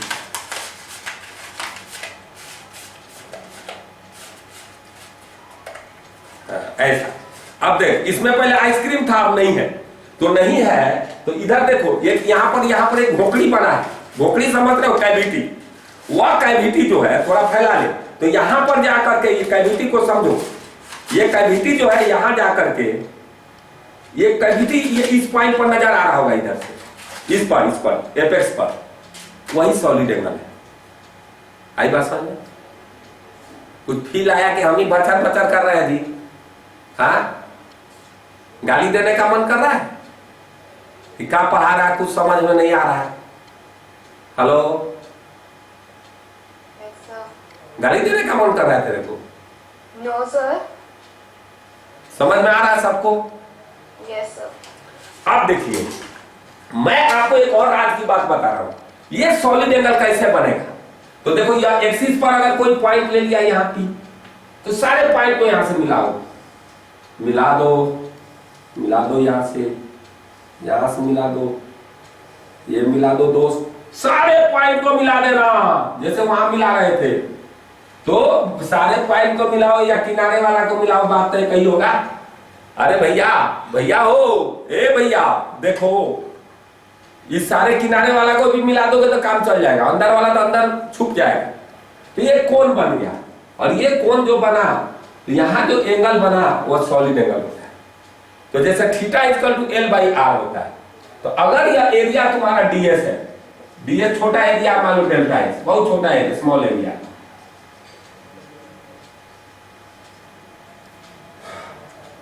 तो ये जो है एरिया, इस पॉइंट पर जो एंगल बनाया उसी को सॉलिड एंगल कहते हैं। क्या कहते हैं? Solid angle. उसका फार्मूला होता है, जैसे theta equal to L by R हो रहा था, उसी प्रकार अगर मान लो कि यहां कोई पॉइंट है वो, और यह एरिया छोटा एरिया है डेल्टा है, तो इस एरिया का डायरेक्शन इसके प्लेन के परपेंडिकुलर होगा डेल्टा एस, और यह है R। अब मैं बता रहा हूं, इसको एक्सटेंड कर दीजिए आगे। तो ये कोण बनने के लिए क्या होना चाहिए? यह एक्सिस जो होना चाहिए, यहां से जो मिला रहे हैं उसके ये परपेंडिकुलर होना चाहिए। तो ये R है, यहां से यहाँ का सेंटर, ये छोटा एरिया है, एक बहुत छोटा एरिया है, और उसका यहां से डिस्टेंस है R, और यह एंगल तुम्हारा थीटा है, तो डेल्टा एस कॉस थीटा इधर आएगा, और यह सॉलिड एंगल जो होगा उसको ओमेगा से लिखते हैं। सॉलिड एंगल को ये थोड़ा सीधा लिखते हैं, ये सॉलिड एंगल को हम ओमेगा से लिखेगा, ओमेगा से, और यह होगा delta S cos theta upon R square. 11th में इसका इस्तेमाल नहीं होगा, 12 में इसकी जरूरत पड़ेगी, तो वहां पर और डिटेल में गॉस लॉ में बताया जाएगा। तो ये होगा solid angle delta X cos theta upon R square. अब ये कॉस थीटा का वैल्यू क्या होगा, 3/5 हो सकता है, 4/5 हो सकता है, 2/5 हो सकता है, ऐसा कोई टर्म हो सकता है कॉस थीटा।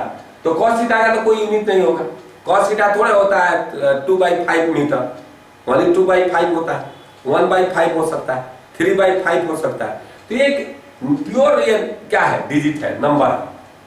तो ये तो कॉस थीटा का कोई यूनिट नहीं होगा। डेल्टा एस क्या है, एरिया है, एरिया का यूनिट क्या होगा, लेंथ इंटू ब्रेथ, तो मीटर इंटू मीटर, वह होगा मीटर स्क्वायर। और नीचे है आर स्क्वायर, इसका भी यूनिट क्या होगा, मीटर स्क्वायर। ये मीटर स्क्वायर कट जाएगा। तो ये जो है देखो, अगर इसको तोड़ोगे तो कोई यूनिट नहीं आएगा, परंतु इसका भी यूनिट माना जाता है स्टेरेडियन। सॉलिड एंगल का क्या माना जाता है, स्टेरेडियन। स्टेरेडियन देखो भाई, इसका यूनिट नहीं है एक्चुअल में, परंतु स्टेरेडियन लिया जाता है। तो ये सप्लीमेंट्री यूनिट के यूनिट एग्जाम्पल है। उसी प्रकार होता है जैसे हम चिल्ला रहे हैं, मैं डीवी सिंह बोल रहा हूं, एक मेरा लाउडनेस है, तो ये कान तुम्हारा सुन रहा होगा। तो कान जो सुनता है तो उसको हम लोग डेसीबेल में उसका यूनिट डिफाइन करते हैं, डेसीबेल। जबकि उसको भी ऐसे तोड़ा जाता है तो कोई यूनिट नहीं आता है। तो बेल या डेसीबेल जो लाउडनेस का यूनिट होता है वह भी सप्लीमेंट्री यूनिट है, जो उसको बेसिक में तोड़ते हैं कोई यूनिट नहीं आता है। अब क्या है, इतनी बात आप समझ गए। तो हम लोग दो यूनिट समझ गए, एक सप्लीमेंट्री यूनिट समझ गए, एक फंडामेंटल यूनिट समझ गए। अब हमें जो पढ़ना है वह है रूल क्या होगा। तो हम सप्लीमेंट्री यूनिट को, हाँ हेलो, हाँ सर, ये वो जो कह रहे थे ना आप, ये कोई सॉलिड एंगल को कैसा बनेगा, एंगल दिखेगा कैसे? एंगल दिखेगा, कैविटी ये जो बना ना अंदर, ये 3D में दिखेगा, ये यहाँ पर, यहाँ एपेक्स पर 3D में दिखेगा वो एंगल। ठीक, ठीक है।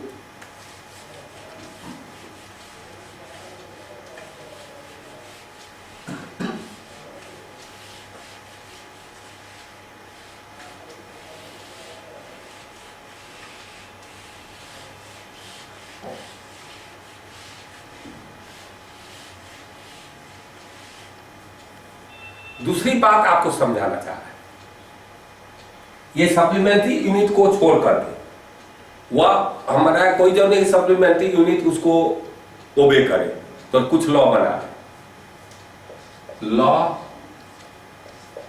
For unit except supplementary unit. क्योंकि सप्लीमेंट्री यूनिट बड़ा बेकार आदमी है, सारे लॉ को ही तोड़ पाड़ देगा।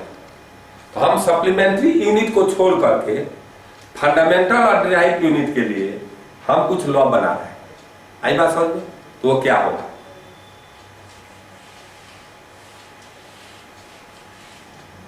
देखिए दो है, जैसे ए है आप प्लस बी इजिकल टू सी, हम सप्लीमेंट्री यूनिट की बात नहीं कर रहे। तो ये कब लिखा जा सकता है, ए प्लस बी इजिकल टू सी हमेशा नहीं होगा। इसकी यूनिट और इसकी यूनिट सेम होनी चाहिए। यानी यूनिट ऑफ ए यह तब होगा जब अगर A plus B equal to C minus D है, चल हटा कुछ और लिख दिए, तो ए बी का यूनिट और सी का और डी का बराबर होना चाहिए। यानी एडिशन और सब्ट्रैक्शन करने में ध्यान रखना पड़ेगा। हम सप्लीमेंट्री यूनिट को छोड़कर बात कर रहे हैं कि इन चारों का यूनिट क्या होना चाहिए, सेम होना चाहिए। ए का यूनिट, बी का यूनिट, सी का यूनिट और डी का यूनिट सेम होना चाहिए। यानी unit of A is equal to unit of B is equal to unit of C is equal to unit of D.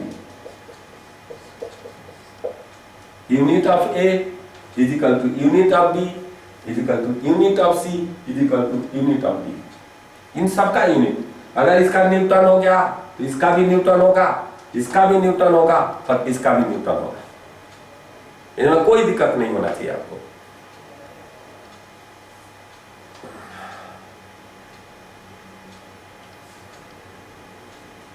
Unit. दूसरा क्या होगा, एक एक्सपोनेंट होता है ई, इसकी वैल्यू होती है 2.7।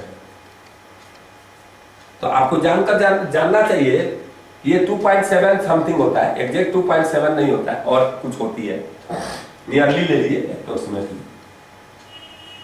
तो देखिए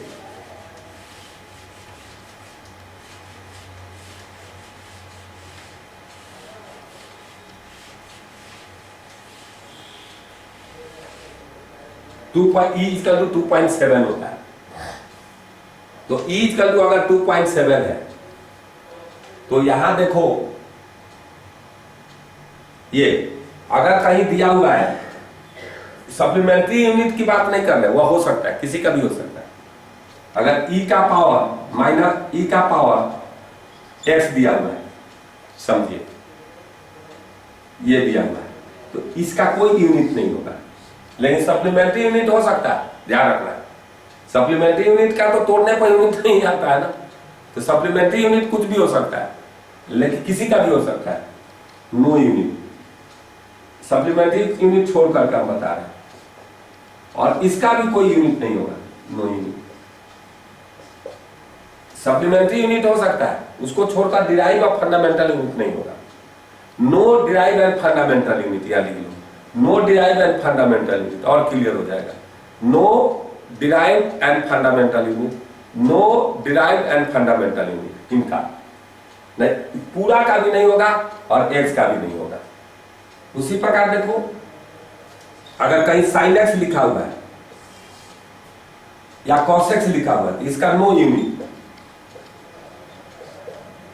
लेकिन एक्स का यूनिट होगा रेडियन, एंगल है ना, ये सप्लीमेंट्री यूनिट एक्स का होगा, रेडियन, एंगल ही होगा ये हमेशा। तो साइन एक्स है तो रेडियन होगा एक्स का, सप्लीमेंट्री यूनिट। सप्लीमेंट्री यूनिट यहां पर एकदम वेल डिफाइंड है कि ये एंगल ही है, रेडियन होगा, और नो यूनिट। ये पूरा साइन एक्स का कोई यूनिट नहीं होगा। उसी तरह कॉस एक्स का भी बात है, कॉस एक्स है नो यूनिट, लेकिन एक्स का क्या होगा, रेडियन होगा। पूरा का नो यूनिट, लेकिन एक्स का क्या होगा, रेडियन होगा। आप बोलो तो tan x का बताओ, tan x का no unit, Green no unit है, or 10 no unit. No unit. और x का रेडियन, रेडियन। x का क्या आ जाएगा आपको, बोलिए, Radian. रेडियन। रेडियन, उसी तरह कॉट के लिए भी हो जाएगा, सेक के लिए भी। अब कभी कभी होता है कि कहीं लिखा रहता है y equal to sine inverse x, ये पूरा दूसरे टाइप का चीज है, मैथ में बताया जाएगा त्रिकोणमिति में। अब ये जो है, इसको इधर लाओगे तो ये साइन y हो जाएगा, इज इक्वल टू x, समझ रहे हो? इसका मतलब होता है साइन इनवर्स x, उसे tan इनवर्स x, ऐसा कुछ है। एक ट्रिग्नोमेट्रिकल रेशियो का जो मतलब होगा ना, वही सबका होगा, ये ध्यान रखना। तो sine y equal to x होगा, इसका मतलब। अब देखो मैं बता रहा हूं कि साइन y, तो y क्या होगा, रेडियन में होगा, यानी ये होगा रेडियन में, इसका टोटल का यूनिट होगा रेडियन, क्योंकि इसका रेडियन होगा तो इसका भी रेडियन होगा, लेकिन x का कोई यूनिट नहीं है। Sine y equal to x है, तो साइन थीटा कॉस थीटा का वैल्यू क्या होता है, 2/3, 3/5, तो इसका कोई यूनिट नहीं होगा, x नो यूनिट। जैसा कहीं लिखा हुआ है z equal to tan inverse x cot inverse x, चलो z equal to cot inverse x, ऐसा लिखा हुआ है। तो बताओ तो z का क्या यूनिट होगा, रेडियन, रेडियन, सही है। क्योंकि देखो क्या होगा, cot z is equal to x, तो cot z, z क्या होगा, एंगल हो जाएगा, इसको अगर तोड़ोगे तो ये आ जाएगा cot z is equal to x, ये तो एंगल ही होगा, इसका रेडियन हो गया। लेकिन पूरा का कोई यूनिट नहीं है, इसका भी नो यूनिट। क्लियर होते जा रहा है, कॉपी करो।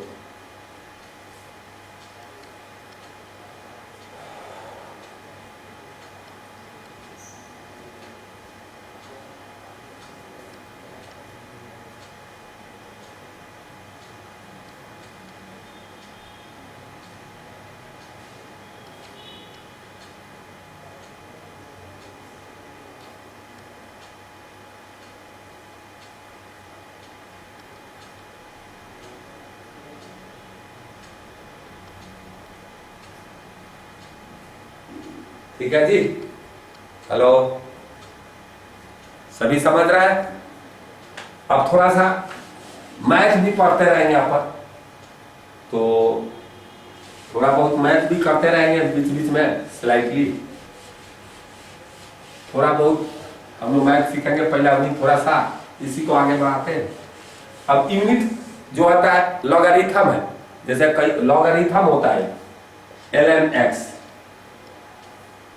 लॉग का मतलब क्या होता है देखिए, अगर यह लिखा हुआ है ln x, इसका मतलब होता है log e बेस x, और यह मान लो y दिया हुआ है, तो इसका मतलब होता है कि बेस का पावर यह होगा e का power y equal to x। Math में सर लोग बताएंगे, बहुत डिटेल में बताएंगे, इसका मतलब ये होता है।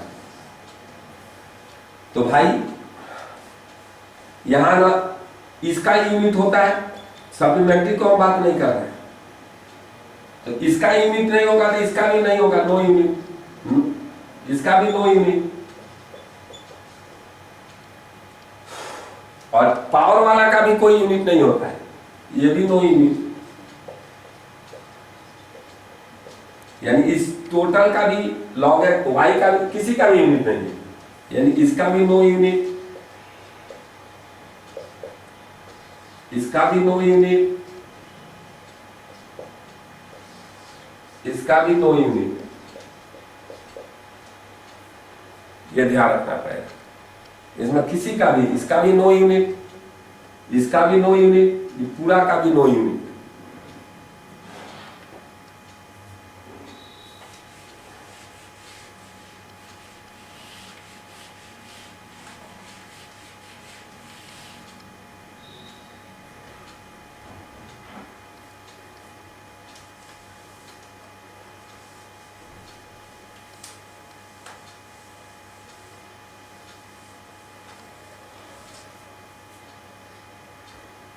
ठीक है, ये सारे।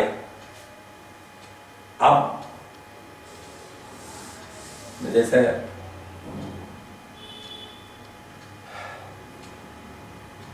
कहीं पर अगर जैसे एग्जाम्पल छोटा छोटा कीजिए, पहला एग्जाम्पल कीजिए, if s is equal to 80 plus bt square plus c, where s is distance, t is time, find and t is time, find SI unit, find SI unit of A, B and C. Find SI unit of A, B and C.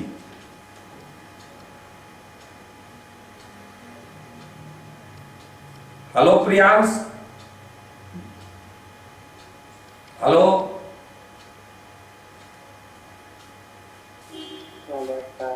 बना रहे हैं?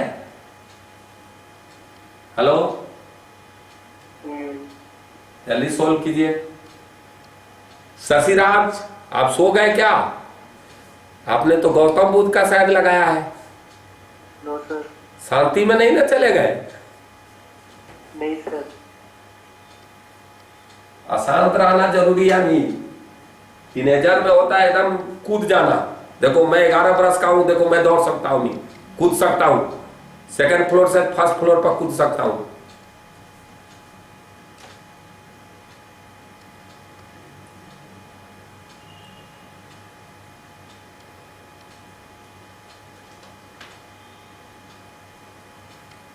हो गया?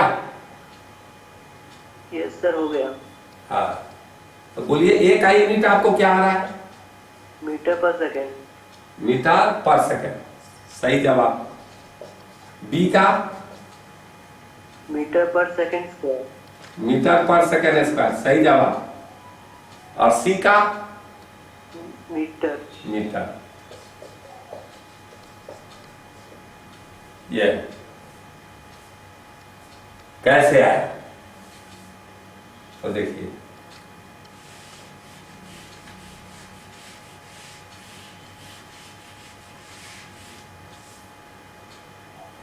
तो S है 80 plus BT square, तो plus में unit नहीं बदलता है, तो unit of S equal to होगा यूनिट ऑफ 80, तो यूनिट ऑफ एस होगा metre equal to A into second. यहां से ए कितना आ गया, मीटर बाई सेकेंड, यानी हो गया मीटर पर सेकेंड। तनिष्क सर बना रहा है कि नहीं, सो गया? नहीं सर, जगा हूँ। जगा हुआ है ना? हाँ सर, जगा हूँ। मम्मी सामने पापा है कि नहीं है, कि सो गया कि उधर गए, हम भी मार लेते हैं बाजी। हेलो, जगा हुआ सर। ये मीटर पर सेकेंड हो गया। आप देखिए उसी तरह एस का यूनिट और बीटी स्क्वायर का यूनिट सेम होगा, क्योंकि प्लस में यूनिट नहीं बदलता है, तो unit of S is equal to unit of BT square. देख सनम, तो ये टी बी का यूनिट क्या होगा, यूनिट ऑफ बी, बी का यूनिट होगा एस बाई टी स्क्वायर, और यह एस हो गया मीटर पर सेकेंड स्क्वायर, मीटर पर सेकेंड स्क्वायर। सवाल खूब करना है, एक एक चीज पर सवाल कर लिया जाएगा तो किसी ना किसी अच्छा किनारे पहुंच जाएंगे हम लोग। इतना क्वेश्चन करना है कि बाप बाप क्वेश्चन चिल्लाने लगे, कोई सवाल बोला नींद से उठे आंसर बोल दिए, इतना क्वेश्चन करने। आप देखिए सी का, और कंपटीशन भी होना चाहिए, मैं जल्दी जवाब दूंगा, ये भी ध्यान रखना चाहिए। तो सी का यूनिट और एस का यूनिट सेम होगा, तो एस का यूनिट मीटर है तो सी का भी यूनिट मीटर होगा, ऐसा आने वाला है। सही है? अगला सवाल देखिए, अगला एग्जांपल, धन धनाधन जीव की तरह बना देना है, इंसानी देवता की तरह बनाना है, दिखा देना है ताकत। I equal to I naught into 1 minus E का power minus B T. I equal to I naught 1 minus E का power minus B T. Find unit of I naught and B. Find unit of I naught and B.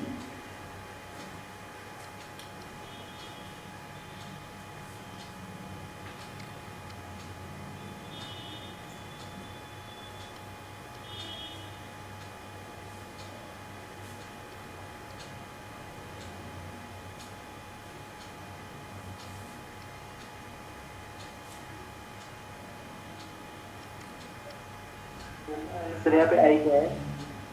हाँ, क्या आ गया? यहाँ पे जो आई लिखा है वो क्या है? हाँ, आई इलेक्ट्रिक करंट है।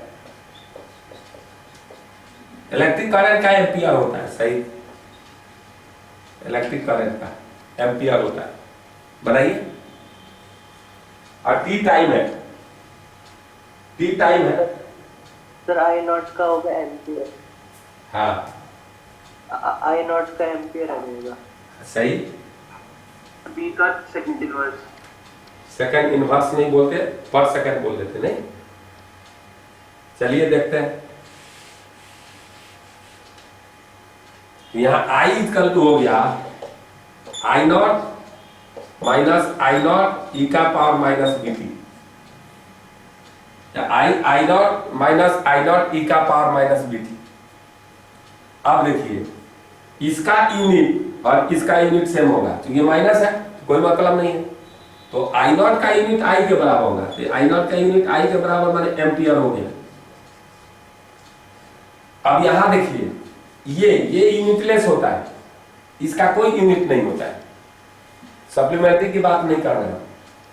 अब बीटी पावर का भी कोई यूनिट नहीं होता है, तो बीटी नो यूनिट, तो बी का क्या हो जाएगा 1/t, इधर कोई यूनिट नहीं है, यह 1 है, यह 1/t, तो बी का यूनिट हो गया पर सेकेंड।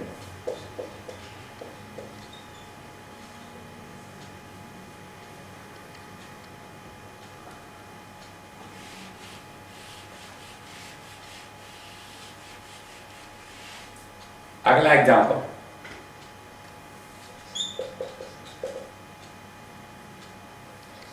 इफ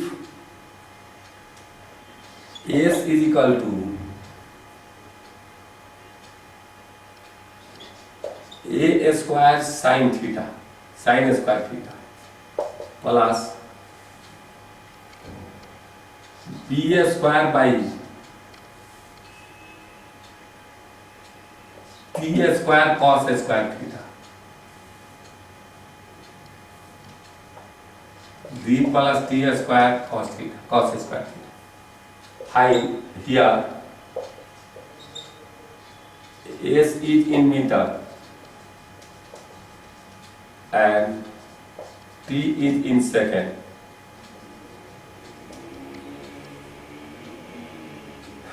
इसको भी कुछ लिख दीजिए, ओमेगा टी प्लस 5, इसको भी लिख दीजिए omega t minus alpha. Find unit of A omega phi B D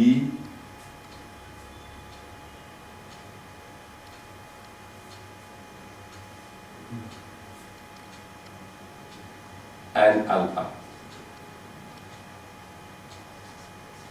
बनाइए। ए का रूट एम। एक मिनट रुक जाइए, हम लोग को बना लेने दीजिए। कोशिश करो, कलम से फटाफट करो।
चलिए, कौन कौन बना दिए?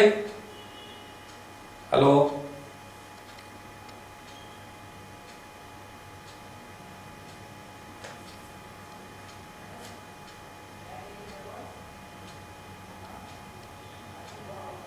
हेलो, कौन कौन बना लिए? हेलो दोस्त, सब सो रहा है का जी? सोता हुआ इंसान बहुत खतरनाक इंसान होता है।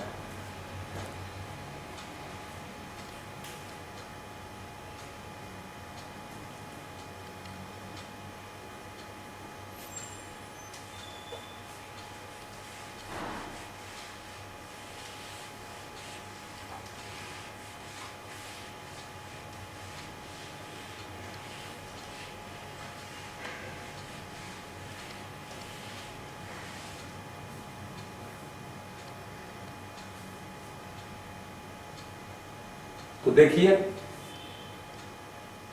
पहले तो ये साइन का तो कोई यूनिट होता नहीं, इसका भी कोई यूनिट नहीं होता है, तो एस का यूनिट ए स्क्वायर के बराबर होगा। तो एस का यूनिट मीटर हो गया, इजिकल टू ए स्क्वायर। तो ए का होगा रूट अंडर मीटर, यानी मीटर का पावर हाफ हो गया, मीटर का पावर हाफ होगा। सही जवाब है? बोल भाई। Hello, yes sir. Yes sir. अब देखो, दूसरा देख लो, इसका कोई यूनिट नहीं है। Sine square omega t plus phi का कोई यूनिट नहीं है, यानी पूरा का कोई यूनिट नहीं होता है। और इसका यूनिट होता है रेडियन, अंदर वाला का एंगल का। ये तो एंगल का रोल अदा कर रहा है। यह ओमेगा टी प्लस फाई का यूनिट होगा रेडियन। अब प्लस में यूनिट तो सेम होता है, तो फाई का यूनिट क्या हो गया? रेडियन। ओमेगा टी का यूनिट क्या होगा? रेडियन। इसका भी होगा तो रेडियन। तो ओमेगा का हो गया रेडियन पर सेकेंड।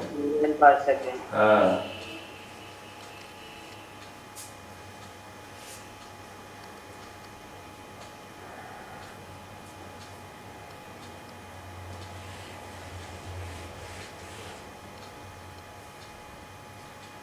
अब देखिए ये फाई हो गया, ओमेगा हो गया।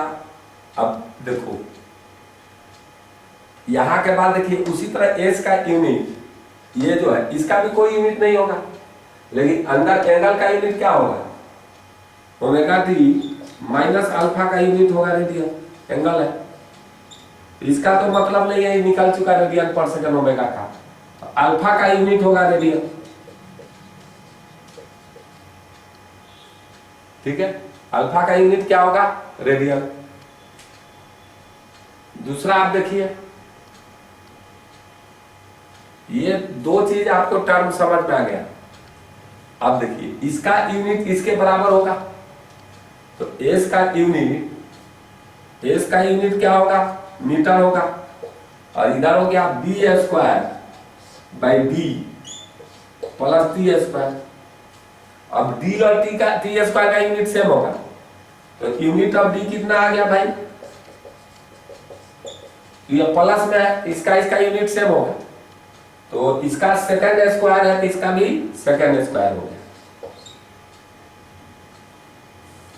अब रहा बात, नीचे वाला यूनिट हो गया सेकंड स्क्वायर और ये बी स्क्वायर है, ये बी स्क्वायर इक्वल टू होगा, ये सेकंड स्क्वायर इधर आएगा, ये मीटर सेकंड स्क्वायर होगा। यहां से बी आ जाएगा metre half second, metre half second. Metre का पावर रूट को हाफ भी लिखते हैं, जैसे रूट एक्स है ना, तो इसको आप एक्स का पावर हाफ भी लिख सकते हैं। मीटर हाफ और सेकंड ये होगा। चलिए थोड़ा सा कुछ मैथ बताते हैं, छोटा छोटा जल्दी जल्दी फास्ट वर्क करने के लिए। अब वो आप मैथमेटिक्स में यूज मत करना सर, मैथमेटिक्स में जो फिजिक्स में जो मैथ बताऊंगा उस अप्रोक्सीमेशन को मैथ में मत यूज करना, नहीं तो मैथ वाले सर गाली देंगे तुम लोगों को, डांटेंगे कि बेवकूफ है, नालायक है। क्योंकि हम फास्ट करने के लिए वर्क करेंगे, हम थोड़ा अप्रोक्सीमेशन करेंगे और वो लोग एग्जैक्ट वैल्यू लेगा। क्योंकि मैथ जो होता है ना प्योर चीज होता है, उसमें अप्रोक्सीमेशन नहीं चलेगा। इसलिए हम जो बताएंगे फिजिक्स में केमिस्ट्री में यूज करना, मैथ के क्लास में मत यूज करना। जैसे देखो शॉर्टकट घूंघट खोल, जैसे रूट निकालना है, रूट निकालने के लिए सिखाते हैं आपको। जैसे आपको रूट 2 रूट 3 तो सबको मालूम रहता है, रूट 2 1.414 होता है, रूट 3 1.732 होता है, रूट 3 के बाद 4 का भी याद रहता है, ये रूट 4 होता है 2, रूट 5.2 जोड़ते जाओ 2.2 अप्रोक्सीमेट होगा। तो इतना डिसिमल में थोड़ा अंतर दिया रहता है ऑप्शन में, अच्छा खासा रहता है। रूट 6 होगा 2.4, रूट 7 होगा 2.6, रूट 8 होगा 2.8, रूट 3 होगा रूट 9 होगा 3। अब इसके बाद होता है रूट 16 4 होता है, रूट 17.1 जोड़ते जाओ 4.1, रूट 18 4.2, रूट 19 4.3 और रूट 20 4.4। अप्रोक्सीमेट है, एग्जैक्ट वैल्यू नहीं। इतना से काम चल जाएगा। और एक चीज आपको बता देते हैं, पाई की वैल्यू होती है 22/7 या होता है 3.14 और पाई स्क्वायर कहीं पर है ना तो डायरेक्ट आप 9.8 ले सकते हैं या लगभग 10 ले सकते हैं। जी की वैल्यू होती है ना एक्सेलरेशन ड्यू टू ग्रेविटी, तो पाई स्क्वायर से एक्सेलरेशन ड्यू टू ग्रेविटी का न्यूमेरिकल डाटा कट जाएगा, ये चीज है। अब आपको एंगल निकालने में दिक्कत आती है साइन का, जैसे साइन 1 डिग्री निकालना है तो 15 डिग्री तक साइन और टैन की वैल्यू सेम होती है 15 डिग्री तक, और इनफैक्ट और इजी हम कर देते हैं, इवन साइन की वैल्यू तो 30 डिग्री तक ले आप निकाल सकते हैं डायरेक्ट। कैसे देखो, अभी मैथ में मत बोल देना, मैथ वाले सब लोगों को मत बोल देना कि ऐसे निकलता है, तो डांटेंगे, क्योंकि वो कंसेप्चुअली बताएंगे, एग्जैक्ट कंसेप्चुअली पढ़ना चाहिए, परंतु यहाँ पर अप्रोक्सीमेशन चलेगा, क्योंकि आपको फिजिक्स में आपको साइंस सीखना है, कैलकुलेशन को इजी करना जरूरी है, तभी तो फास्ट होगा थोड़ा।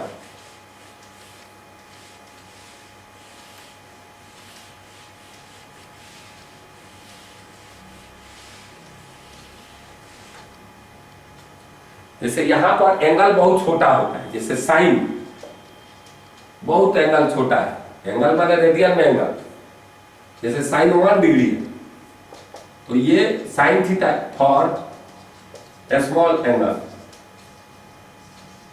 साइन थीटा इक्वल टू होता है थीटा, कॉस थीटा 1 होता है और टैन थीटा थीटा होता है, लेकिन ये रेडियन में होता है,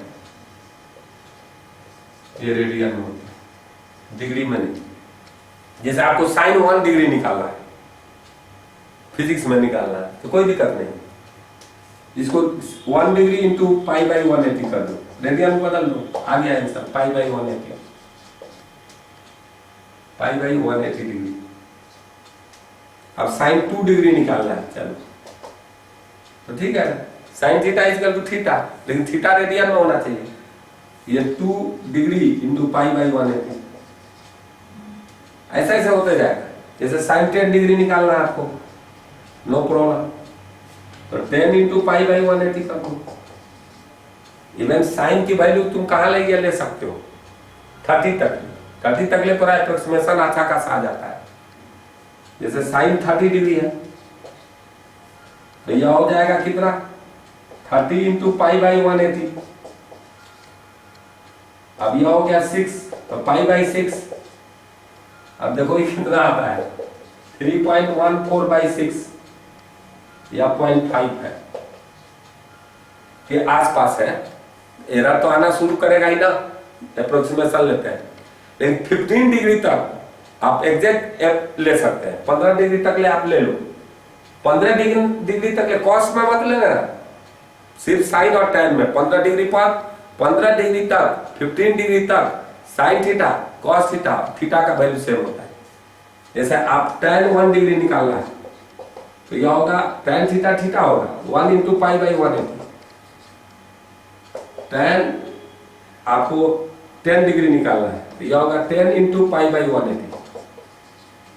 डायरेक्ट करते थे, यह हो गया π/18, यह हो गया π/180, ऐसे निकाले कब तक, अप टू जैसे टैन 15 निकालना है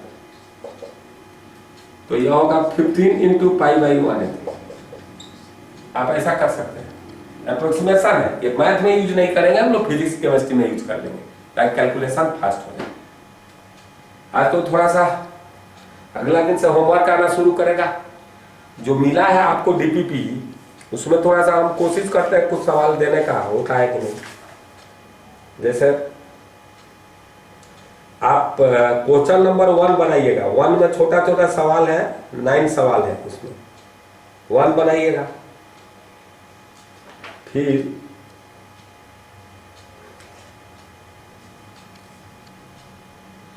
फोर बनाइएगा,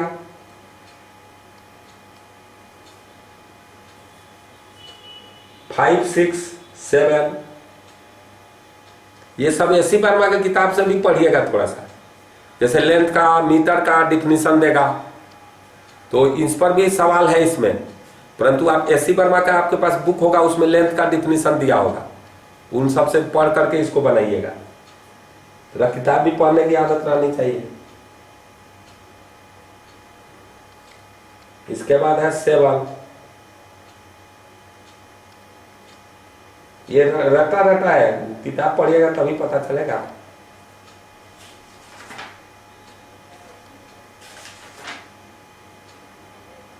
ठीक है, इतना ही बनाओ। अगला दिन पढ़ाई होगा तो और सवाल इस पर आना शुरू हो गया। कैसा लगा? उबाऊ तो नहीं लगा? चाट नहीं ना रहे थे? हाँ नहीं सर। अब सब अनम्यूट कर लो, थोड़ा 2 मिनट बात कर लो। हेलो, सब अनम्यूट करो। अरे कौन बंद किया हुआ है? प्रियांश सिंह, अनम्यूट करो। बदमाश है, नहीं कर रहा है। हेलो, कर दिया, फिर काट दिया। बात करो। मजा आ रहा था कि रो रहा था कि कहाँ फंस गए? Yes sir. हाँ, गाली दे रहा है। Hello hello, hello. समझ में आ रहा था सबको? Yes sir. और कॉपी रिवाइज कर लेना है। और जो एससी वर्मा भी शुरू वाला थोड़ा पढ़ना, सब देखना क्या लिखा है उसमें। तो किताब पढ़ना चाहिए, उससे आदत लगती है। नहीं, सर किताब ही नहीं है। एससी वर्मा की किताबें नहीं है? सर घर पे हूँ अभी, जम्मू में, किताब ही नहीं है। जम्मू कश्मीर पहुंच गया? पहुंच गया। कैसे गया? पहले ही चल गया था क्या तनीश? हाँ, बोर्ड खत्म हुआ, बोर्ड के एग्जाम खत्म हुआ। हाँ। तो स्कूल से उठा लिया। स्कूल से कौन उठा लिया? मम्मा। वाह, देखो कितना स्मार्टनेस से काम की। नहीं तो फंस जाता, एक दिन में ही तो फंसने का काम था। हाँ, हाँ। देखो दिमाग लगा दी वो। तो तुम्हारे पास एससी वर्मा की किताब नहीं है? तो ऐसा करते हैं कि हम उसका फोटो खींच करके और भेज देंगे, और क्या है। Thank you sir. SC Verma का पार्ट मतलब चैप्टर 1 का हम फोटो स्टेट करके डाल, स्कैन करके डाल देते हैं। Thank you sir. हाँ, जो जो चीज आपके पास मटेरियल नहीं रहेगा ना, कुछ ऐसा हुआ है जैसे इरोडो का बुक नहीं होगा तो भी हम डाल देंगे, कहोगे तो। ऐसे हमें जरूरत नहीं है इरोडो का काइनेमेटिक्स से जरूरत पड़ेगा। अभी तो जो डीपीपी दिया जा रहा है इतना ही काम करेंगे ना हम। खुश रहा करो, देखो टेंशन में मत रहो, खुश रहो, पॉजिटिव सोच रखो कि अच्छा करेंगे तो अच्छा होगा, नेचुरल है कि नहीं। अगर हम निगेटिव सोच रहे हैं कि क्या होगा, नहीं होगा, होगा कि नहीं होगा, तो पहले ही सोच लिए नहीं होगा तो क्या होगा है? दूसरा क्या है कि अपनी डिविएशन को पहचानिए कि आपका क्या डिविएशन है। तो आपका डिविएशन क्या क्या होता है। कुछ बच्चे अच्छा इंटेलिजेंट रहते हैं, वो गेम में लगे रहते हैं, है कि नहीं? सही है ना? कौन कौन गेम खेलता है इसमें, बोलो। हेलो, सही सही बोलो। थोड़ी थोड़ी। हाँ, थोड़ी थोड़ी, थोड़ी थोड़ी पिया करो। यानी वही थोड़ी थोड़ी कभी कभी दिन रात में बदल जाती, नहीं समझे? भैया खेलने नहीं देते सर। तो पेरेंट्स नहीं खेलने देते? हाँ, भैया नहीं खेलने देते। ओ दुश्मन बैठा हुआ है ना साथ में। हाँ। तो ये सब चीज पर कंट्रोल करना जरूरी है। देखिए टीवी ऐसा चीज है, उसको देखिएगा तो टाइम पार हो जाएगा, पता नहीं चलेगा। हम न्यूज देखते हैं टीवी में, तो कभी बैठ गए तो वह रिमोट आजकल हो गया, दबाते रहिए, बस 2-4 घंटा निकल जाता है। तो मेरा कहना यह है कि आप अब 11-12 में थोड़ा सा आपको देखिए, ब्रीज कोर्स है। आप एक बार जानिए आपकी पहचान कब बनेगी, जब आप कुछ कर पाइएगा। नहीं तो लोग मजाक उड़ाने लगता है, क्या सही है कि नहीं? देखो तुमको नंबर आता था तो तुम्हारा भैया को कितना टेंशन होता था, क्या तनीश? नहीं होता थोड़ा सा नहीं, पूरी टेंशन में आकर मेरे से बात करता था कि अब की टेस्ट में उसको हरा कर छोड़ूंगा। गुस्सा नहीं करता था। ये टेंशन होना चाहिए हमें। देखो विनर